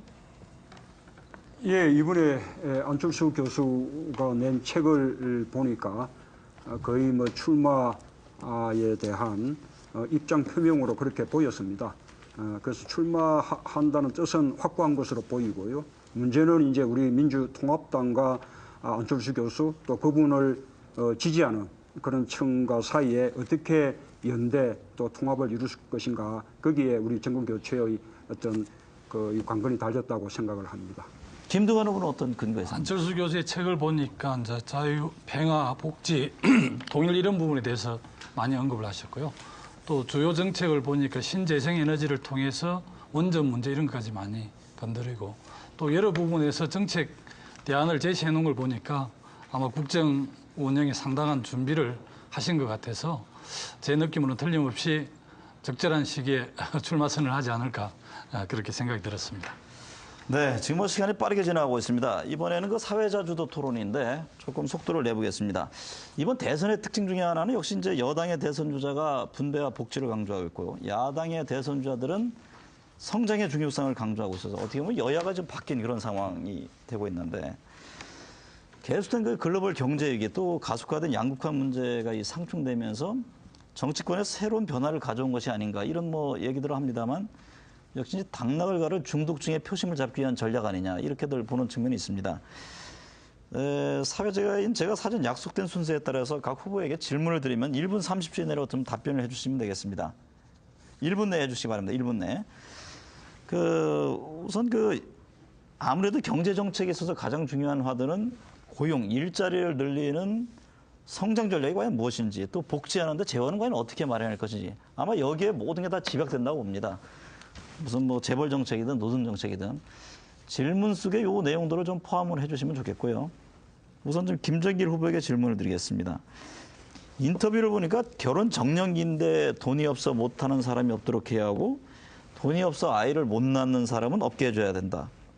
이게 뭐 서민들 입장에서는 듣기만 해도 아주 배부른 소리인데 그래서 재원은 어떻게 합니까? 예. 국가는 모든 국민에게 행복한 집이 되어야 된다고 생각합니다. 그런데 지금 이명박 정부는 부자들에게는 행복한 집, 자기들 팬끼리는 행복하지만은 99%의 서민에게는 힘들고 어려운 집입니다. 그러기 위해서는 재원은 저희들은 사회연대세라는 것을 해가지고 저는 최고 소득이 많은 1%에 대해서 지금 35%의 연간 소득이 8,500만 원 넘는 사람들에게는 8,800만 원이 넘는 사람들에게는 35%의 세율을 거둡니다. 이것을 10%를 더 높이면 45%가 되는데 이를 가지고 이제 복지 기금을 만들어서 정말로 어려운 사람들, 극빈층들을 위한 이제 복지 기금으로 써야 된다 이렇게 생각합니다. 그게 연간 한 2조 가까이 그렇게 하면 한 10% 올리면 되는 거로 지금 되게 추산이 됩니다. 이걸 가지고 정말 어려운 서민들에게 그렇게 개론을 못 한다든지 그런 데도 쓰고 그다음에 또 시간 다 됐습니다. 김영환 후보는 민주당에는 성장 정책이 없다 이런 말씀을 하셨어요. 고통이 수반되는 성장 얘기를 했는데 지금 서민들은 고통이 만만치가 않은데 뭘 더 고통을 수반해야 하느냐 이제 이런 질문이 있을 수 있고. 네. 구체적으로 어떤 성장 정책입니까? 우선은 복지는 우리의 목표라고 생각합니다. 네. 이것을 뒷받침하는 것은 성장이라고 생각하고요. 아직 우리는 성장에 목말라 있다고 생각합니다. 성장을 포기하고서는 고용을 창출할 수 없고 늘릴 수 없다 이렇게 생각합니다. 다만 여태까지 해오던 그 성장 정책과는 다르게 해야 한다. 성장의 역설이다. 성장을 버려야 성장은 가능하다 이렇게 생각합니다. 그동안 환율을 높이고 대기업 중심으로 이렇게 하던 수출지향적인 경제 구조를 가지고는 성장을 더 이상 끌어갈 수 없기 때문에 중소기업과 대기업의 상생 문제라든지 R&D를 강화하는 문제라든지 또는 기본으로 들어가서 경제의 체질을 강화하는 그런 노력을 해야 되는데 이 과정 속에서 국민들이 상당히 동의가 있어야 되고 또 고통을 감수해야 된다 이렇게 생각합니다. 이를테면 기초과학을 투자한다든지 원천기술을 확보한다든지 소프트웨어를 강화한다든지 또 부품 소재를 강화하기 위한 노력한다든지 우리 경제의 문제를 근본적으로 바꾸는 노력이 있어야 성장이 가능하다 이렇게 생각합니다. 김두관 후보에게 여쭙겠습니다. 통신비 반값 얘기를 했는데 사실 뭐 이명박 대통령도 20% 인하했습니다만 상당히 진통이 있었거든요. 과연 어떻게 할 것인지 또 성공한 서민정부가 되려면 불필요한 적을 만들지 않아야 한다. 통신비 인하하려면 당장 통신회사들의 반발이 있을 테고 또 뭐 예를 들면 대기업 재벌과 충돌하는 부분이 분명히 있는데 그건 어떻게 할 겁니까? 통신비 너무 비싸죠. 정말 젊은이들이 데이트할 비용이 모자란다는 거 아닙니까? 가구당 월 한 14만 원 정도 통신비가 들거든요. 이미 통신비는 지금 생필품이 됐습니다. 그런데 통신 3사는 연 20조가 넘는 막대한 이익을 지금 챙기고 있습니다. 저는 통신비를 반값으로 낮추고 서민들의 가계부담을 줄이겠습니다. 11,000원 하는 기본 요금과 24,000원에서 36,000원 정도 하는 가입비를 단계적으로 폐지를 하겠습니다. 20원에서 30원 정도 하는 문자 메시지 요금도 점진적으로 폐지하겠습니다. 이동 3사의 무선 인터넷 와이파이망을 공용화해서 무상으로 제공을 하겠습니다. 설비 투자 원가 검증 제도를 도입을 해서 통신사들이 가격 담합이나 원가 부풀리기를 못하게 하겠습니다. 통신비를 확실하게 저 김두관이 낮추겠습니다. 네, 문재인 후보께 질문 드리겠습니다. 일자리 대통령을 강조했는데 사실 뭐 고용, 일자리 굉장히 중요하죠. 근데 이를 위해서는 예를 들면 최저임금법이라든가 뭐 좋은 일자리를 위해서 이제 근로기준법, 고용 관련법도 좀 바뀌어야 될 것 같고 동반되는 또 재교의 문제가 있습니다. 임금 확대라든가 예를 들면 노동 축소 이럴 경우에 어떻게 보면 이제 풍선 효과 등으로 기업들의 투자 감소 위축이 더 되지 않느냐 역으로 이런 우려에 대해서는 어떤 답변이신가요? 예, 우선은 보통 이제 성장과 복지가 이제 선택의 문제라고 생각하기 쉬운데 이 성장과 복지는 함께 발전해야 되는 관계라고 생각을 합니다. 이제 성장이 복지를 늘리고 또 복지가 이제 성장의 동력이 되지요. 그래서 이제 저는 일자리 혁명이야말로 이렇게 복지와 성장을 함께 할 수 있는 그런 길이라고 생각합니다. 제가 이제 그렇게 할 수 있는 방안으로 4대 성장을 주장을 했는데 4대 성장이 바로 일자리와 복지를 함께 늘리는 방안이라고 생각을 합니다. 이 일자리가 늘어나게 되면 서민들과 중산층의 소득이 늘기 때문에 소비가 또 그만큼 촉진이 되고 그러면 또 내수 경기가 살아나서 그만큼 경제가 성장하게 되고 그러면 또 일자리가 더 많이 만들어지고 복지가 늘게 되거든요. 그래서 이제 좋은 일자리 만들기라는 것이 부작용은 없고 성장과 복지를 함께 이렇게 확대시켜주는 그런 좋은 기능을 한다고 생각합니다. 손학규 후보에게 질문드리겠습니다. 대통령이 되면 900조 원이 넘는 가계부채를 어떻게 극복할지 고민하겠다. 사실 가계부채야말로 이제 대한민국의 가장 큰 지금 걸림돌 문제가 되고 있는데 보니까 파산을 쉽게 해서 채무자들이 사회에서 완전히 능력이 사장돼 다시 올라오지 못하는 것을 막겠다. 근데 파산을 쉽게 하면 예를 들면 뭐 도덕 불감증 또 금융기관 부실 여러 문제가 도래할 수도 있는데 그것도 우려에 대해서는 어떤 보관을 갖고 계신 겁니까? 예, 가계부채는 말이죠. 지금 방금 사회자께서 도덕불감증, 도덕적 해이 걱정을 하셨는데 그럼에도 불구하고 파산자들이 사회적으로 폐인이 돼서 그 사회 부담이 더 크게 되는 것 이것을 막아야 될 겁니다. 그리고 그것이 점점 더 커져서 그 금융이 결국 국가의 부담이 되는 것 이것도 미리 막아야 될 거고요. 그래서 좀 파산을 쉽게 해서 그 폐인이 되기 전에 다시 정상인으로 돌아오도록 하자. 그래서 통합도산법을 개정을 해서 이를테면 지금은 5년 동안 꼬박 내야지 구제될 수 있는데 3년만 내도 구제될 수 있도록 하자. 집이 있으면 안 된다고 하는데 집을 갖고 있는 사람에게도 구제 그 길을 열어주자. 채무조정위원회를 구성을 해서 좀 구체적으로 케이스 바이 케이스로 좀 심사를 해서 구제할 수 있는 길을 열어주도록 하자. 물론 가계부채 근본적인 대책은 일자리 마련에 있습니다. 네. 박준영 후보에게 질문드리겠습니다. 전라남도에 그 내년도 국비 확보에 비상이 걸렸다 이런 제가 보도를 봤는데 지금 각 지자체가 지금 예산이 날립니다. 대선 출마를 결심하면서 지금 악화되고 있는 지자체 재정 문제 이게 좀 어떻게 해결할 수 있는 방안이 있는지 거기부터 한번 좀 답변을 듣고 싶습니다. 네, 우선 지방 재정의 그 해결책은 분권입니다. 지방 분권. 현재 지방이 전체 예산의 약 60%를 쓰고 있습니다. 그런데도 불구하고 지방이 걷어들이는 세수는 20%밖에 되지 않습니다. 저는 이것이 50대 50으로 가야 된다고 봅니다. 그래서 이 세법을 고쳐서 중앙과 지방이 50대 50으로 세원을 갖도록 노력을 해야 됩니다.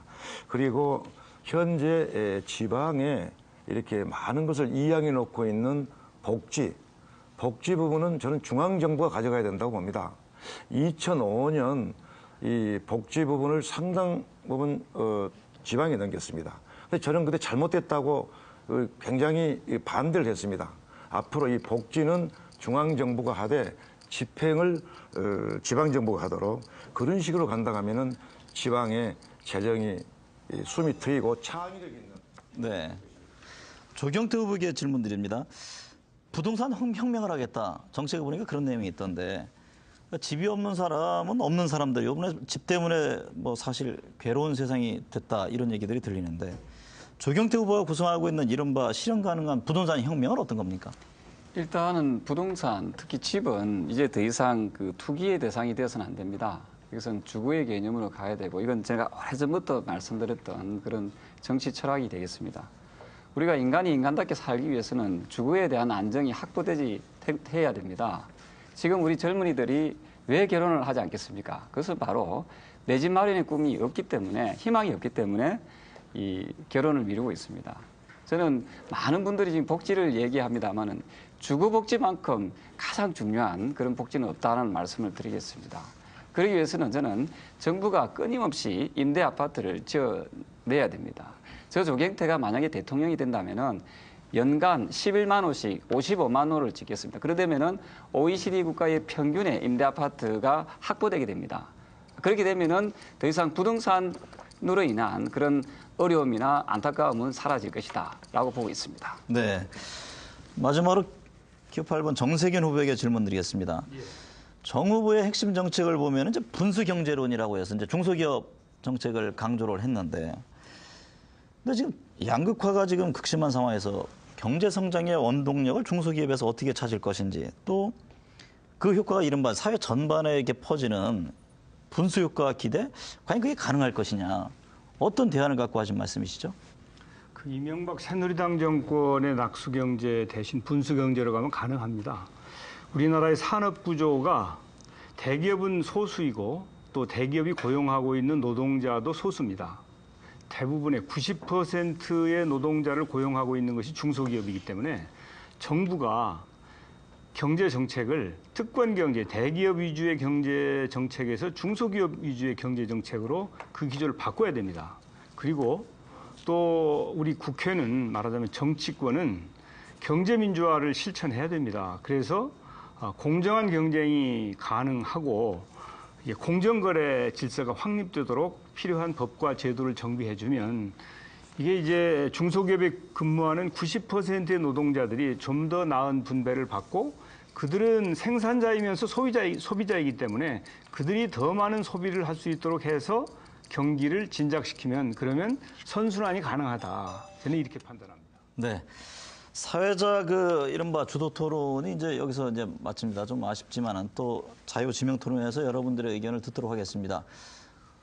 지명 자유 토론 이제 두 번째 순서입니다. 아까와 같은 내용 형식이기 때문에 구체적인 설명을 드리지 않겠습니다. 그 주도권을 가진 후보가 두 명의 상대 후보에게 1분 이내 두 분에 대해서는 질문을 해주시고 또 1분 이내로 답변을 해주시면 되겠습니다. 그 앞서 진행된 자유토론과 정책 OX 사회자 주도 토론에서 나왔던 주장에 대한 반론, 또 미진했던 부분, 이런 것들을 좀 부연적으로 질문하고 답변하시면 되겠습니다.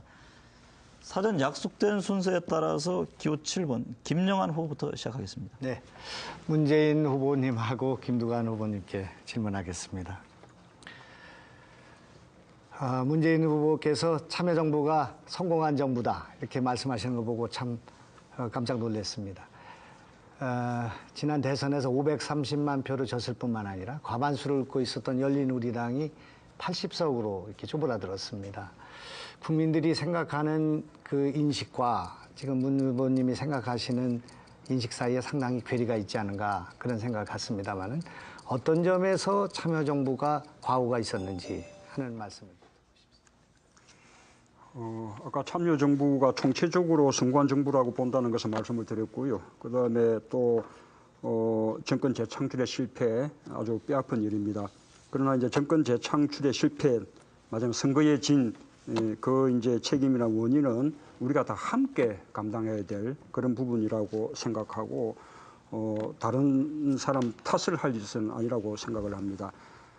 참여정부가 아까 말씀드렸다시피 총체적으로 성공은 했지만 그러나 양극화, 그다음에 또 비정규직의 문제 충분히 대처하지 못한 것, 또 부동산 가격의 폭등, 또 제때 이렇게 막지 못한 것, 그리고 어떤 신자유주의 어떤 조류에 우리가 제대로 이렇게 좀 대응하지 못한 것, 이런 부분들이 우리가 당시에 그 민심을 잃었던 주된 원인이라고 그렇게 반성을 합니다. 네. 추가 질문. 예. 김두관 후보님께 질문 드리겠습니다. 아까도 말씀이 있었습니다만 1961년도에 5.16이 일어나고 난 뒤에 지금까지 52년의 역사 속에서 김대중 정부 5년 만을 빼면 나머지가 다 영남에서 집권을 했습니다. TK, PK를 왔다 갔다 하면서 집권을 한 것입니다. 이를테면 제 고향인 충청북도는 여태까지 대선 후보가 없었고 충청 남북도에 지금 대선 후보가 하나도 없고 강원도가 없고 그리고 전라북도가 여기까지 성공하지 못했고 인천이 없습니다. 이렇게 지역 패권에 대해서 어떤 생각 갖고 계신지 말씀해 주시죠. 저는 특히 이제 우리 영남 정권 할 때 TK와 PK를 이렇게 분리하게 되는데요. 특히 제가 느끼기에는 TK의 패권성이 매우 강합니다. 우리가 보통 지역주의가 한국 정치를 가로막고 있는 가장 장애 요인이다 이렇게 이야기를 하는데 저는 호남의 지역주의는 저는 불의에 저항적 지역주의이기 때문에 충분한 정당성이 있지만 영남의 지역주의는 지역의 기득권을 계속 고수하려고 하는 패권적 지역주의라고 저는 그렇게 규정을 합니다.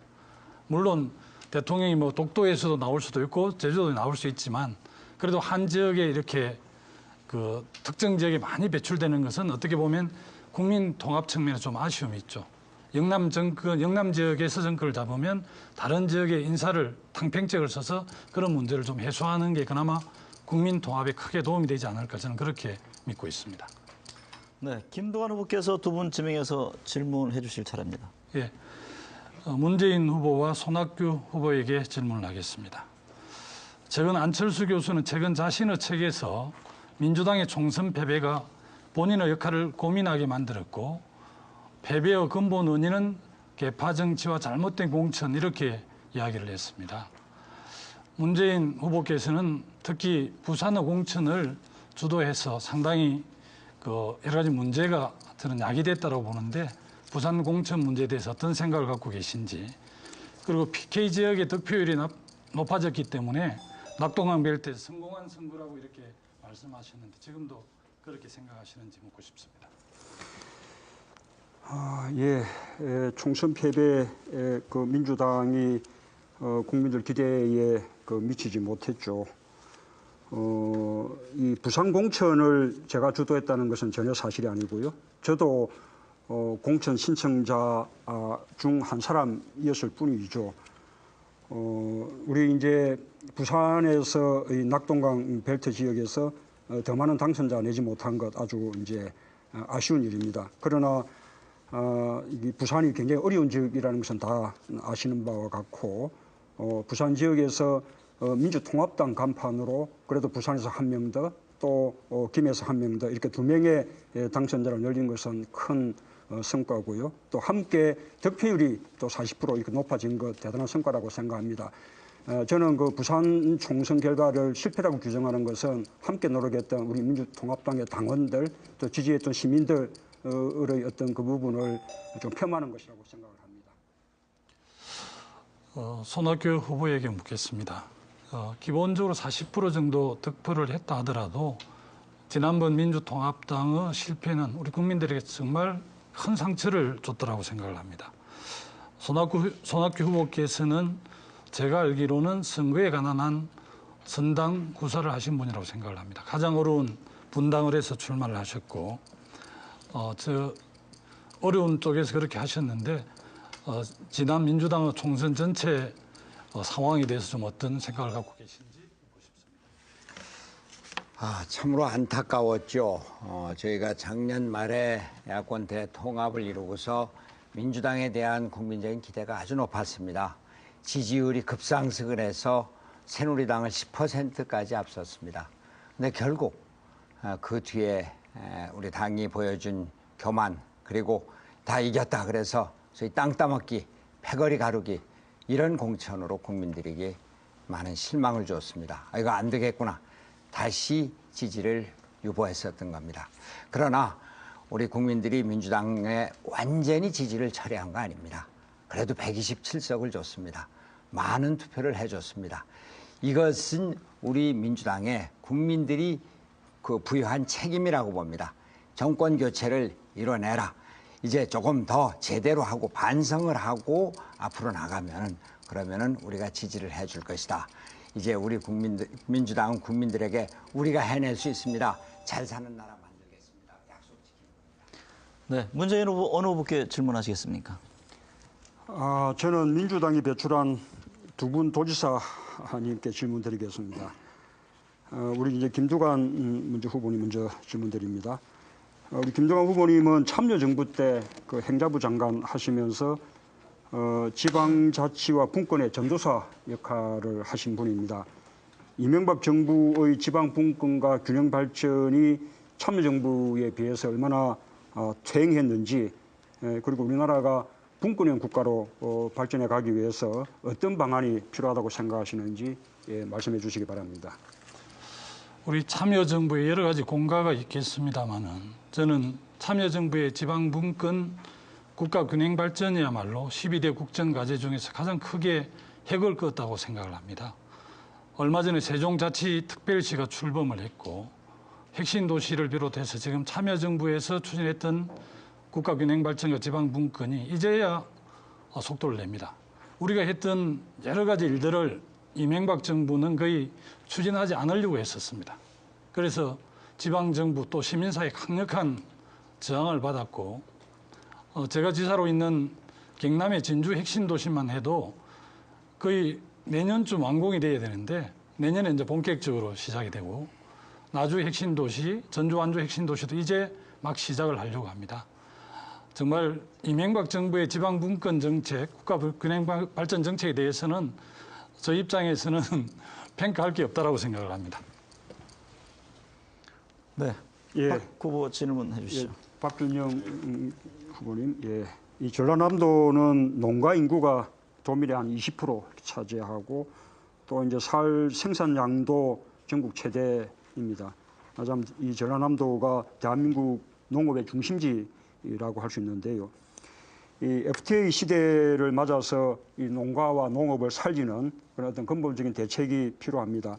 전라남도 삼선도지사 지내시면서 많은 힘을 쏟아오셨는데 농업과 농민을 살릴 수 있는 어떤 대책, 국가적인 대책 말씀해 주시기 바랍니다. 제가 정부의 정책을 볼 때마다 참 안타까운 것이 그것입니다. 길이 분명히 있습니다. 저는 삼농 정책을 해야 된다고 봅니다. 농업만을 갖고 씨름해서는 안 되고 농촌을 어떻게 할 것이냐, 또 농업인을 어떻게 할 것이냐, 이 세 가지를 같이 추구해야 되고요. 저는 지사로서 농업을 살리는 길을 친환경에서 찾았습니다. 그래서 친환경 농업을 생산으로서는 그렇게 하되 가공과 유통을 대폭 늘렸습니다. 그리고 저는 마을별, 그리고 지역별 혹은 들역별, 품목별도 그 들어갑니다만은 품목별 주식회사를 많이 만들자. 그래서 공동으로 다 주주가 되고 그런 회사를 만들어서 매출이 대단히 늘었습니다. 최근 작년 통계를 보면은 전국이 농가 평균 소득이 약 6.1%가 줄었습니다. 전라남도만 오직 10.1%가 증가했습니다. 또 빚도 전라남도 농가 빚은 몇 년 전만 해도 전국에 2위였지만은 네, 가장 적은 지역으로. 네, 손학규 후보 지명해서 질문해 주시죠. 문재인 후보하고 박준영 후보께 질문 그 두 분 함께 드리도록 하겠습니다. 대선 전국에 때 아닌 개헌 논의가 나오고 있습니다. 개헌 논의 있을 수 있습니다. 그러나 올 대선의 핵심적인 쟁점은 민생입니다. 개헌 논의 잘못하면은 이명박 정부의 실정을 호도하고 마치 대통령제 권력 집중이 민생 파탄 실정의 원인이나 되는 거냐 이렇게 호도가 될 수 있습니다. 그런데 문재인 후보는 어제 그저께인가 대통령제는 대통령에게 너무 강한 권한이 집중돼 있다. 그 때문에 권위주의적 행태, 제왕적 대통령뿐만 아니라 그 대통령 주변을 둘러싼 권력형 비리가 끊임없이 생긴다. 노무현 대통령을 지근거리에서 모신 분으로 이게 마치 노무현 대통령 주변에서도 이런 권력형 비리가 있었다는 건지 제왕적 대통령을 했었다는 건지 우리 박준영 그 지사님께서는 개헌 문제에 대해서 또 어떤 네. 말씀하신 대로 이 개헌 논의라는 것이 아무리 취지가 그렇지 않더라도 정권 교체 시기에 이렇게 하게 되면 이 정략적으로 흐를 가능성이 있기 때문에 바람직하지 못합니다. 제가 말씀드린 것은 집권 후에 제대로 된 논의가 필요하다는 것이었고요. 우리 헌법이 87년 체제를 반영하는 것이기 때문에 이제 국민의 기본권 보장이라든지 권력구조 개편을 위해서 또 보다 더 큰 민주주의를 위해서 이제 논의할 때가 됐다고 생각을 합니다. 우리 헌법의 가장 큰 문제가 제왕적 대통령제라는 거죠. 참여정부 때는 아시는 바와 같이 노무현 대통령이 스스로 권위를 내려놓고 권위주의를 해체 이렇게 했기 때문에 상당히 분권화된 대통령으로 이렇게 됐습니다만 또 정권이 바뀌니까 금방 다시 제왕적 대통령제로 되돌아갔습니다. 그래서 이 문제를 근본적으로 제도적으로 그렇게 해결할 수 있는 방안이 필요하고 그것이 이제 개헌인 것이죠. 네. 손원문님 같은 질문 드린 거죠? 예, 그 개헌에 대해서 뭐 어떤 입장을 갖고 저는 계신지. 예. 4년 중임제로 가는 것이 좋겠다. 그리고 의회에는 지역을 대표하는 마침 상원 비슷한 그런 게 뒀으면 좋겠다는 생각을 갖고 있습니다. 제가 아까 참여정부 때 대북송금, 특검, 민주당의 분당, 그리고 몇 가지 참여정부에서 공약을 하지 않았는데 했던 그런 일들이 있습니다. 지금 이명박 정부 보면은 공약한 거 많이 지키지 않습니다. 왜 그러냐? 이게 단임 5년을 하기 때문에 바로 그냥 하고 싶은 것만 하고 끝나버리는 겁니다. 참여정부 때도 저는 이명박 정부 때도 이 공약을 안 지키는 건 똑같다고 봅니다. 다행스럽게 참여정부에서는 균형발전이라는 큰 화두를 갖고 추진을 했습니다. 많은 성과가 있다고 봅니다. 그래서 저는 그런 문제가 있고 또 하나는 지금 국회의원들이 전부 도시에 많습니다. 도시 문제 해결할 건 많죠. 그러나 그 많은 국회의원이 한 개 구에 2명, 3명 있을 필요가 있느냐. 네, 지금 지명 토론을 듣고 있는데요. 질문이 몇몇 분에게 집중이 돼가지고 제가 좀 강제할 수도 없고 고루고루 이렇게 답변하실 수 있는 기회가 있으면 조금 더 활기가 뜰 것 같은데 기호 4번 박준영 후보 이제 질문하실 차례죠? 어느 후보에게 하시겠습니까? 제가요. 네. 저는 조경태 후보님하고 또 김영환 후보님께 묻겠습니다. 우선 아까도 잠깐 그 질문을 누가 하셨습니다마는 지난 4.11 총선 모든 국민들이 민주당이 다 압승할 것이라고 믿었습니다. 특히 부산에서는 낙동강 배틀을 민주당이 쳤습니다. 그런데 불행하게도 저희는 부산 2석, 경남 1석밖에 얻지 못했습니다. 아까 답이 있었지만은 제 3자적인 입장에서 어떻게 생각하시는지 답변해 주시면 고맙겠습니다. 제가 먼저. 네. 사실 좀 솔직해져야 된다라고 생각합니다.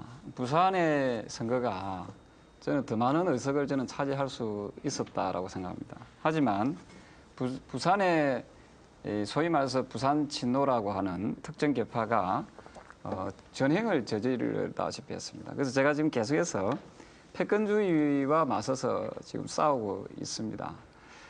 지난 4년간 열심히 땀 흘리고 일했던 지역위원장들 그리고 총선을 준비했던 분들은 경선에 기회조차도 주지 않았다는 그 사실만 봐도 아마도 이 이야기를 아마 반증할 것이라고 생각합니다. 어떻게 민주당이 어떤 좋은 후보들이 많이 이렇게 경쟁해서 그 중에서 좋은 후보가 나올 수 있도록 할 수 있는 그런 상황이 있었음에도 불구하고 경선을 한 명도 하지 않았다는 것은 이것은 그야말로 패권주의에서 나온 하나의 패착이었다 이렇게 보고 있습니다. 네, 김영환 의원님께 묻겠습니다. 지금 현재 민주당 지지도가 한나라당에 비해서 새누리당에 비해서 대단히 낮습니다. 또 우리 후보들의 지지도도 역시 새누리당 후보에 비해서 낮습니다. 그 이유를 많은 사람들은 민주당이 전통적으로 의지했던 당원들 그리고 각 지역에서 우리 당을 위해서 일했던 분들 이런 분들을 무시하고 있다. 그래서 당에 충성도가 없다. 이런 지적들을 많이 합니다. 거기에 대해서 어떻게 생각하십니까? 우선 아주 좋은 질문이라고 생각합니다. 지금 우리 당은 실질적으로 당원이 해체된 상황에 있다. 저는 그렇게 생각하고 있습니다. 왜 우리 당의 후보들이 나오기만 하면은 새누리당의 박근혜 후보와 필적할 만한 지지율을 갖지 못하는가? 그 이유는 우리 당이 정체성을 갖지 못하기 때문이라고 생각합니다. 왼편으로는 민노당에 끌려다니고 오른편으로는 여론조사에 끌려다니는 이런 정당이 되어 있다고 생각하고 또 아까도 말씀이 계셨습니다마는 전략을 잘못 수립해서 전선이 지금 낙동강에 있는 것이 아니라 중부권에 있었는데 낙동강에 전선을 펼친 결과 강원도가 9석이 털려나가고 충청 남북도가 과반수가 털려나가고 경기 남부가 새누리당에 넘어가는 그런 상황 속에서도 계속 낙동강만 하고 있었던 것이 문제가 있었다고 생각합니다. 그래서 이번 대선에서도 만약 이런 전설을 갖게 된다면 우리는 필패할 것이다 이렇게 생각합니다. 네, 이어서 조경태 후보 어느 후보께 질문하시겠습니까? 네, 아까 제가 유가에 대해서 여쭤봤는데 그 예리하게 잘 피하신 것 같습니다. 우리 문재인 후보님께서. 사실 문재인 후보께 질문 드린 겁니까? 네네. 네. 아니 이제 지금 질문을 하겠습니다. 유가에 대해서 구체적인 대책을 우리가 한번 고민을 해야 됩니다. 이게 상당히 우리 물가에 영향을 많이 미치기 때문인데요. 이 탄력세율을 적용하게 되면은 한 300원 정도를 이렇게 감할 수가 있습니다. 그러면 국가가 조금 더 노력하면은 지금의 1,900원대를 1,500원에서 1,600원 정도로 이렇게 유가를 낮출 수가 있습니다. 제가 질문 드리겠습니다. 택시 기사분들이 매우 어려운 지금 환경에 놓여져 있습니다. 이 택시 기사분들에 대한 대책을 좀 말씀해 주십시오. 예, 그렇죠. 예, 택시 기사들 문제 어렵습니다. 화물차도 어렵고요. 어찌 보면 또 자영업자 전부가 다 지금 어렵다고 할 수 있습니다. 택시 기사들은 얼마 전에 그 어려움 때문에 집단적인 파업도 한번 하기도 했었습니다. 이 택시 이 문제의 근본적인 해결책은 택시를 이제는 우리가 서민교통, 대중교통으로 우리가 취급해야 된다고 생각을 합니다. 그리고 그래서 대중교통에 우리가 해주고 있는 갖가지 지원 이 부분들을 택시에 대해서도 해줄 필요가 있다고 또 생각을 하고요. 또 한편으로는 지금 택시 대수가 너무나 많습니다. 이 적정한 대수가 될 수 있도록 적절한 보상과 함께 감차를 하는 그런 어떤 조치들이 필요하다고 생각을 합니다. 네. 네, 우리 김두관 지사님께 한 가지 질문을 드리겠습니다. 저도 부산 자갈치시장의 지게꾼의 아들이기도 합니다만은 우리 지사님께서도 서민의 아들이시고 하신데 지금 우리 서민들이 매우 힘들지 않습니까? 그래서 체제 성계비가 한 15만 원, 150만 원 정도 됩니다. 4인 가족에. 그래서 이 어려운 우리 서민들을 위해서 어떤 대안이 있으신지에 대해서 한번 말씀해 주십시오.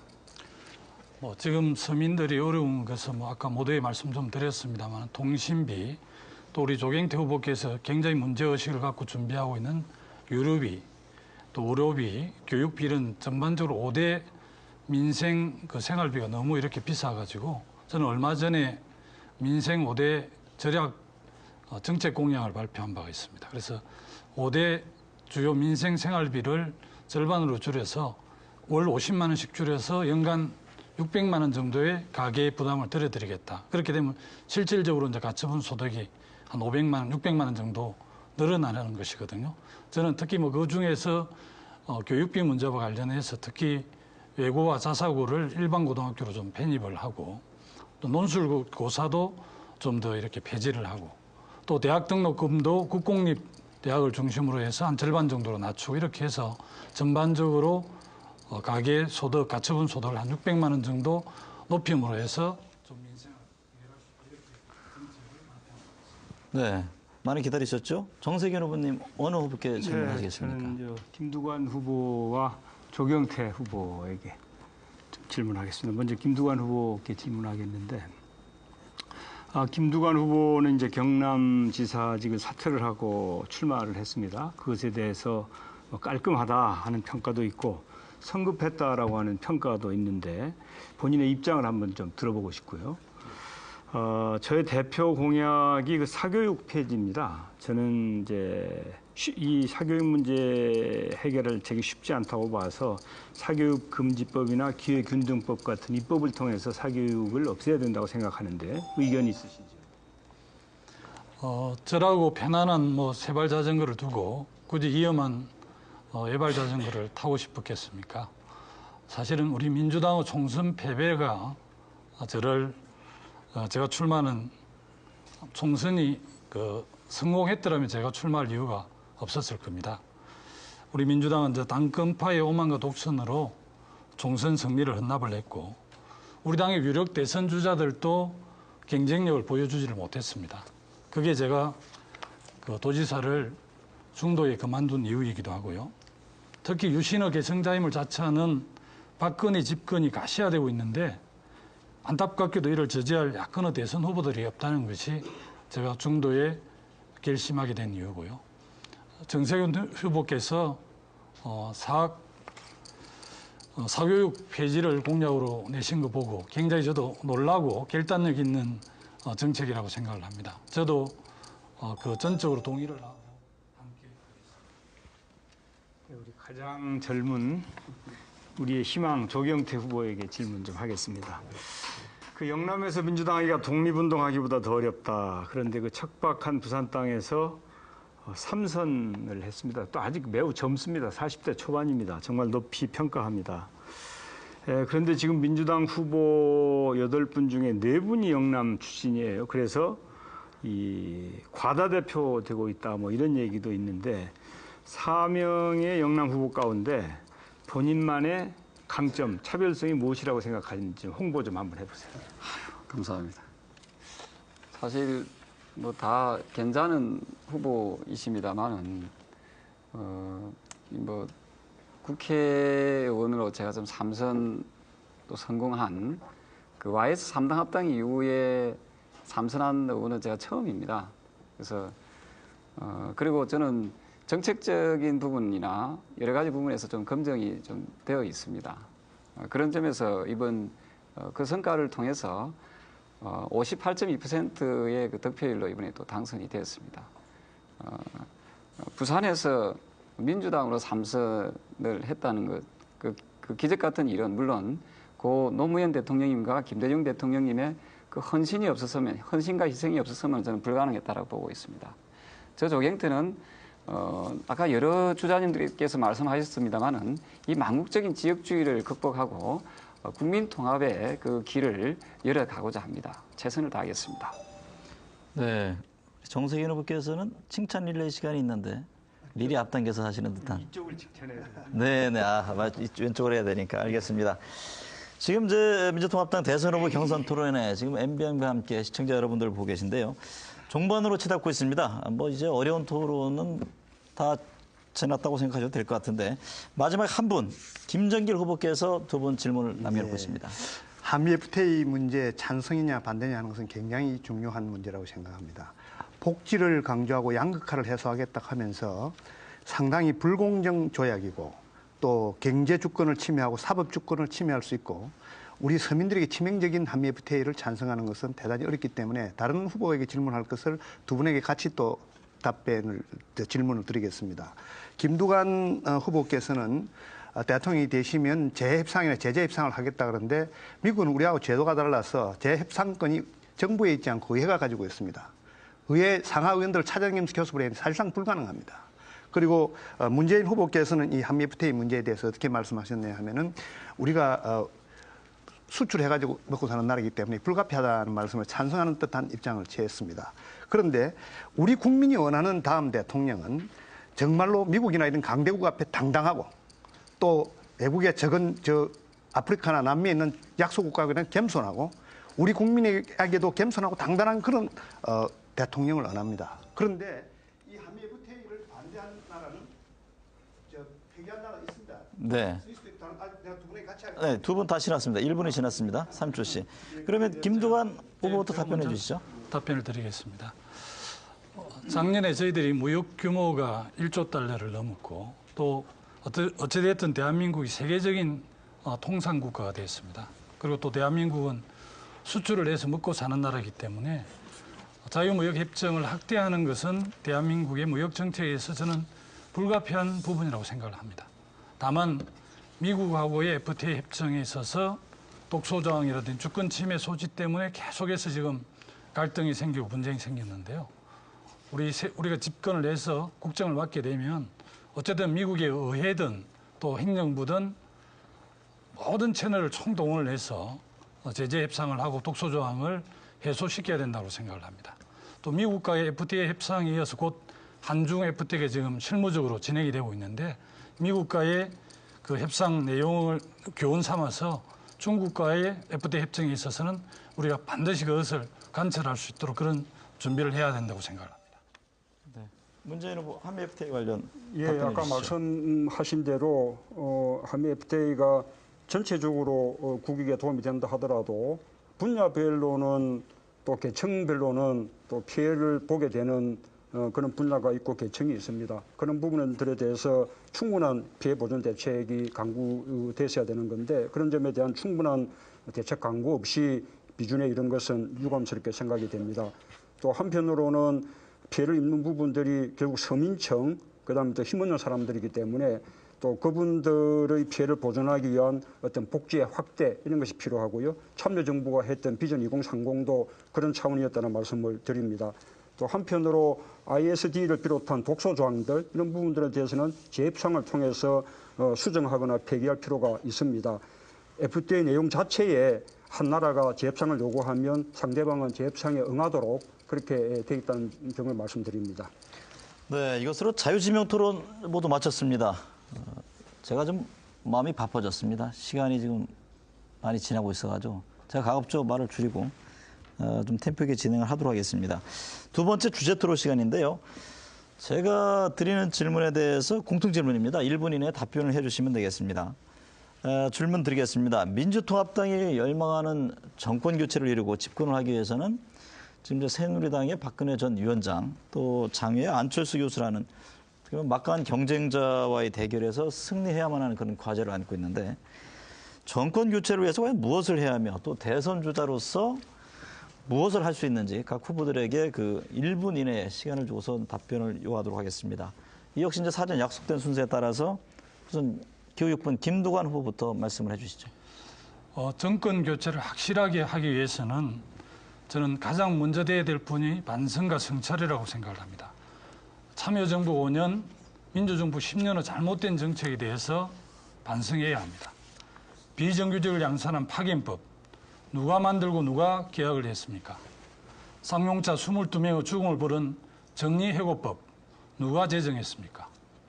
지난 한 해에만 피해자 2만 4천 명이 발생한 저축은행 부실 사태, 어디에서 시작된 것입니까? 제주 해군기지, 한미 FTA는 누가 시작을 했습니까? 바로 민주정부 10년 동안 있었던 일입니다. 그런데 아무도 국민 앞에 반성하는 사람이 없습니다. 양극화를 심화시킨 장본인들이 반성도 없이 양극화를 해소하겠다고 하면 과연 어느 국민이 표를 주겠습니까? 잘못한 것은 먼저 반성하고 용서를 구해야 합니다. 저를 포함한 8분의 후보들이 국민에게 석고대죄하고 혁신하고 새롭게 가겠다고 약속을 해야만이 우리 국민들의 신뢰와 사랑을 얻을 수 있다고 생각합니다. 그것이 가장 문제라고 생각합니다. 네, 정권 교체를 해서 무엇을 해야 합니까? 문재인 후보 답변해 주시죠. 예, 먼저 민주당이 충분히 쇄신해서 국민들로부터 수권 정당으로서 신뢰와 지지를 얻어야 합니다. 지난 총선에서 민주당에게 부족했던 것이 이 점이었습니다. 민주당이 시민사회 그리고 노동계와 함께 야권 대통합을 이뤘지만 국민들의 눈높이만큼 쇄신하지 못했다고 생각을 합니다. 둘째로 민주당이 하나로 단합해야 됩니다. 친노, 비노 하면서 분열해가지고는 국민의 지지를 얻을 수 없습니다. 또 민주당이 하나로 이렇게 단합해야만 범야권 지지층의 통합을 이뤄낼 수 있습니다. 그 일을 해낼 수 있는 그런 후보를 중심으로 민주당이 함께 힘을 모아야 할 때라고 생각합니다. 지금 민주당의 좋은 분들이 많이 그렇게 후보로 나서서 경쟁하고 있습니다만 경쟁이 끝나고 나면 우리가 정권 교체를 위해서 다시 힘을 모아야 할 한 팀이라는 그런 자세가 필요하다고 생각합니다. 네, 손학규 후보님은 어떤 점이 필요합니까? 새로운 사회 건설을 위한 비전을 보여주어야 합니다.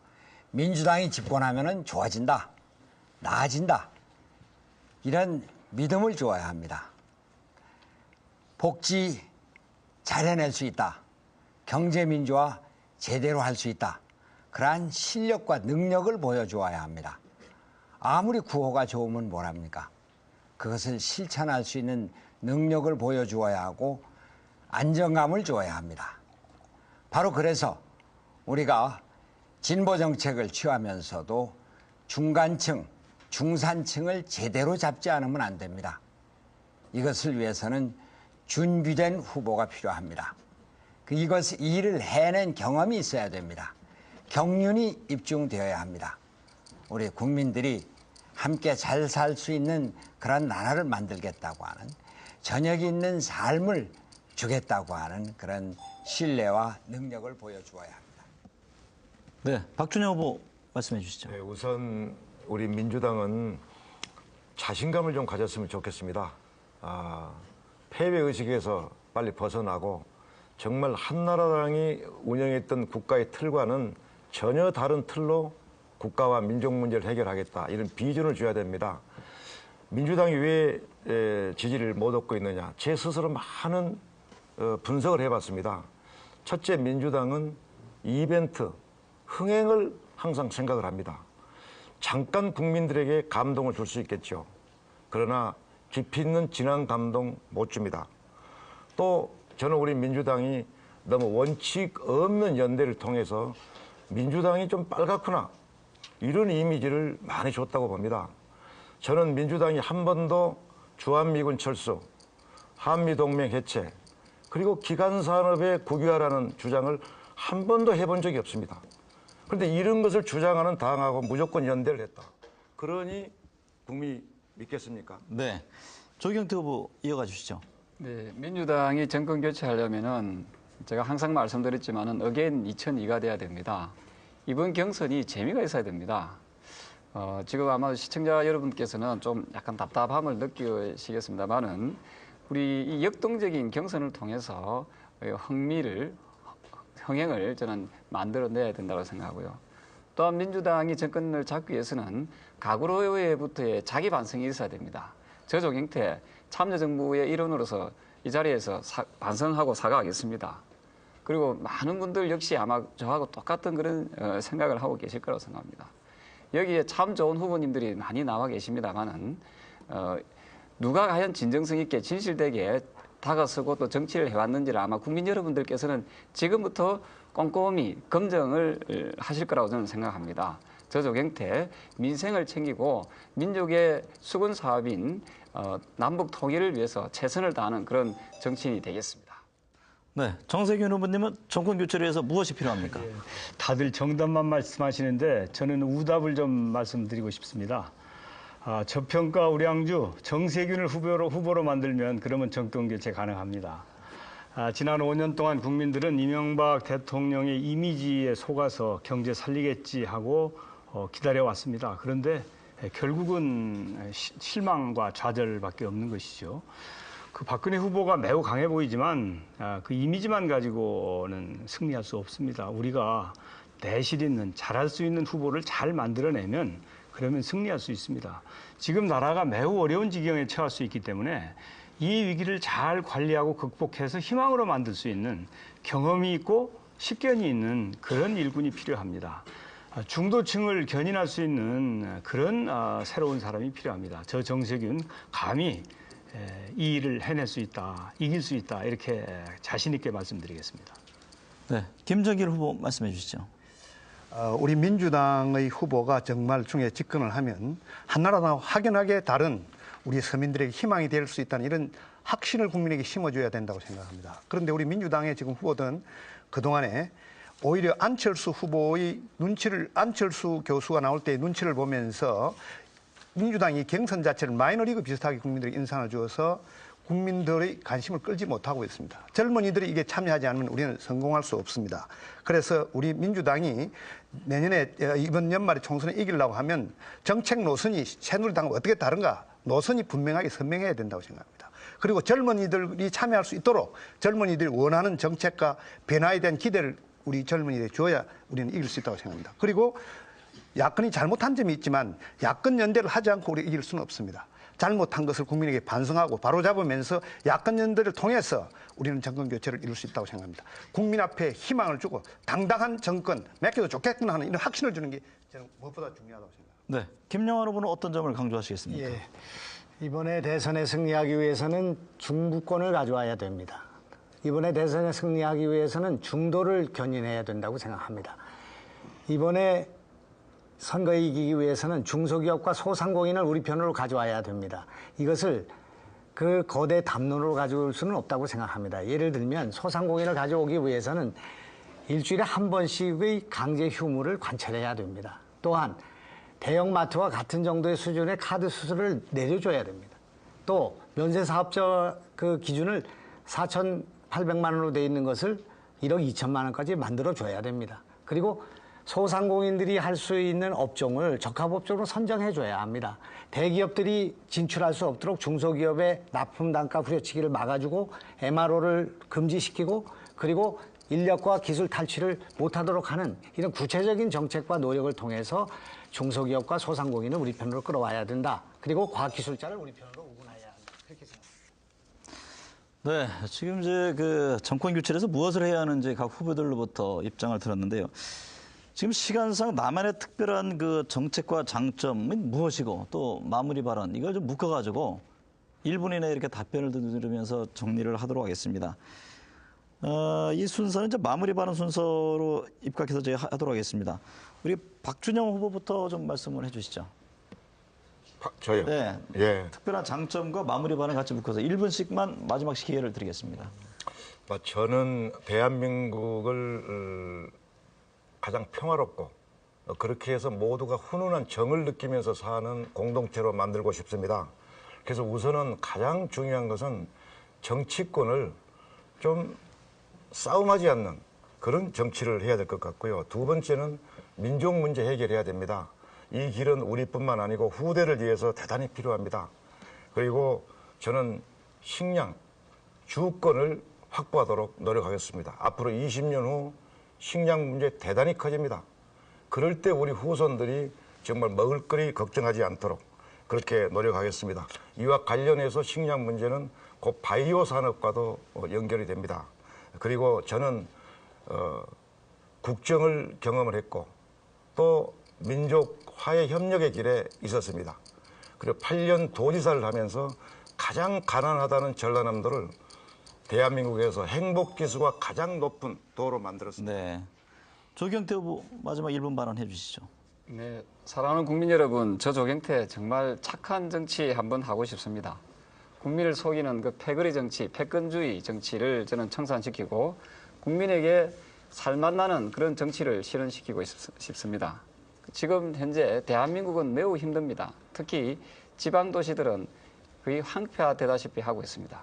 저 조경태, 부산, 그리고 강주, 그리고 서울로 있는 이 삼각 벨트를 통해서 저는 국가 균형 발전을 이루도록 하겠습니다. 부산을 해양특별시로 만들겠습니다. 그리고 강주를 문화의 특별시로 만들겠습니다. 그리고 그렇게 이 세 도시를 축으로 해서 국가의 많은 일자리와 고용 창출을 통해서 내수 시장을 진작시키는 그런 정책을 펴 나가도록 하겠습니다. 그리고 네, 말씀해 주시죠.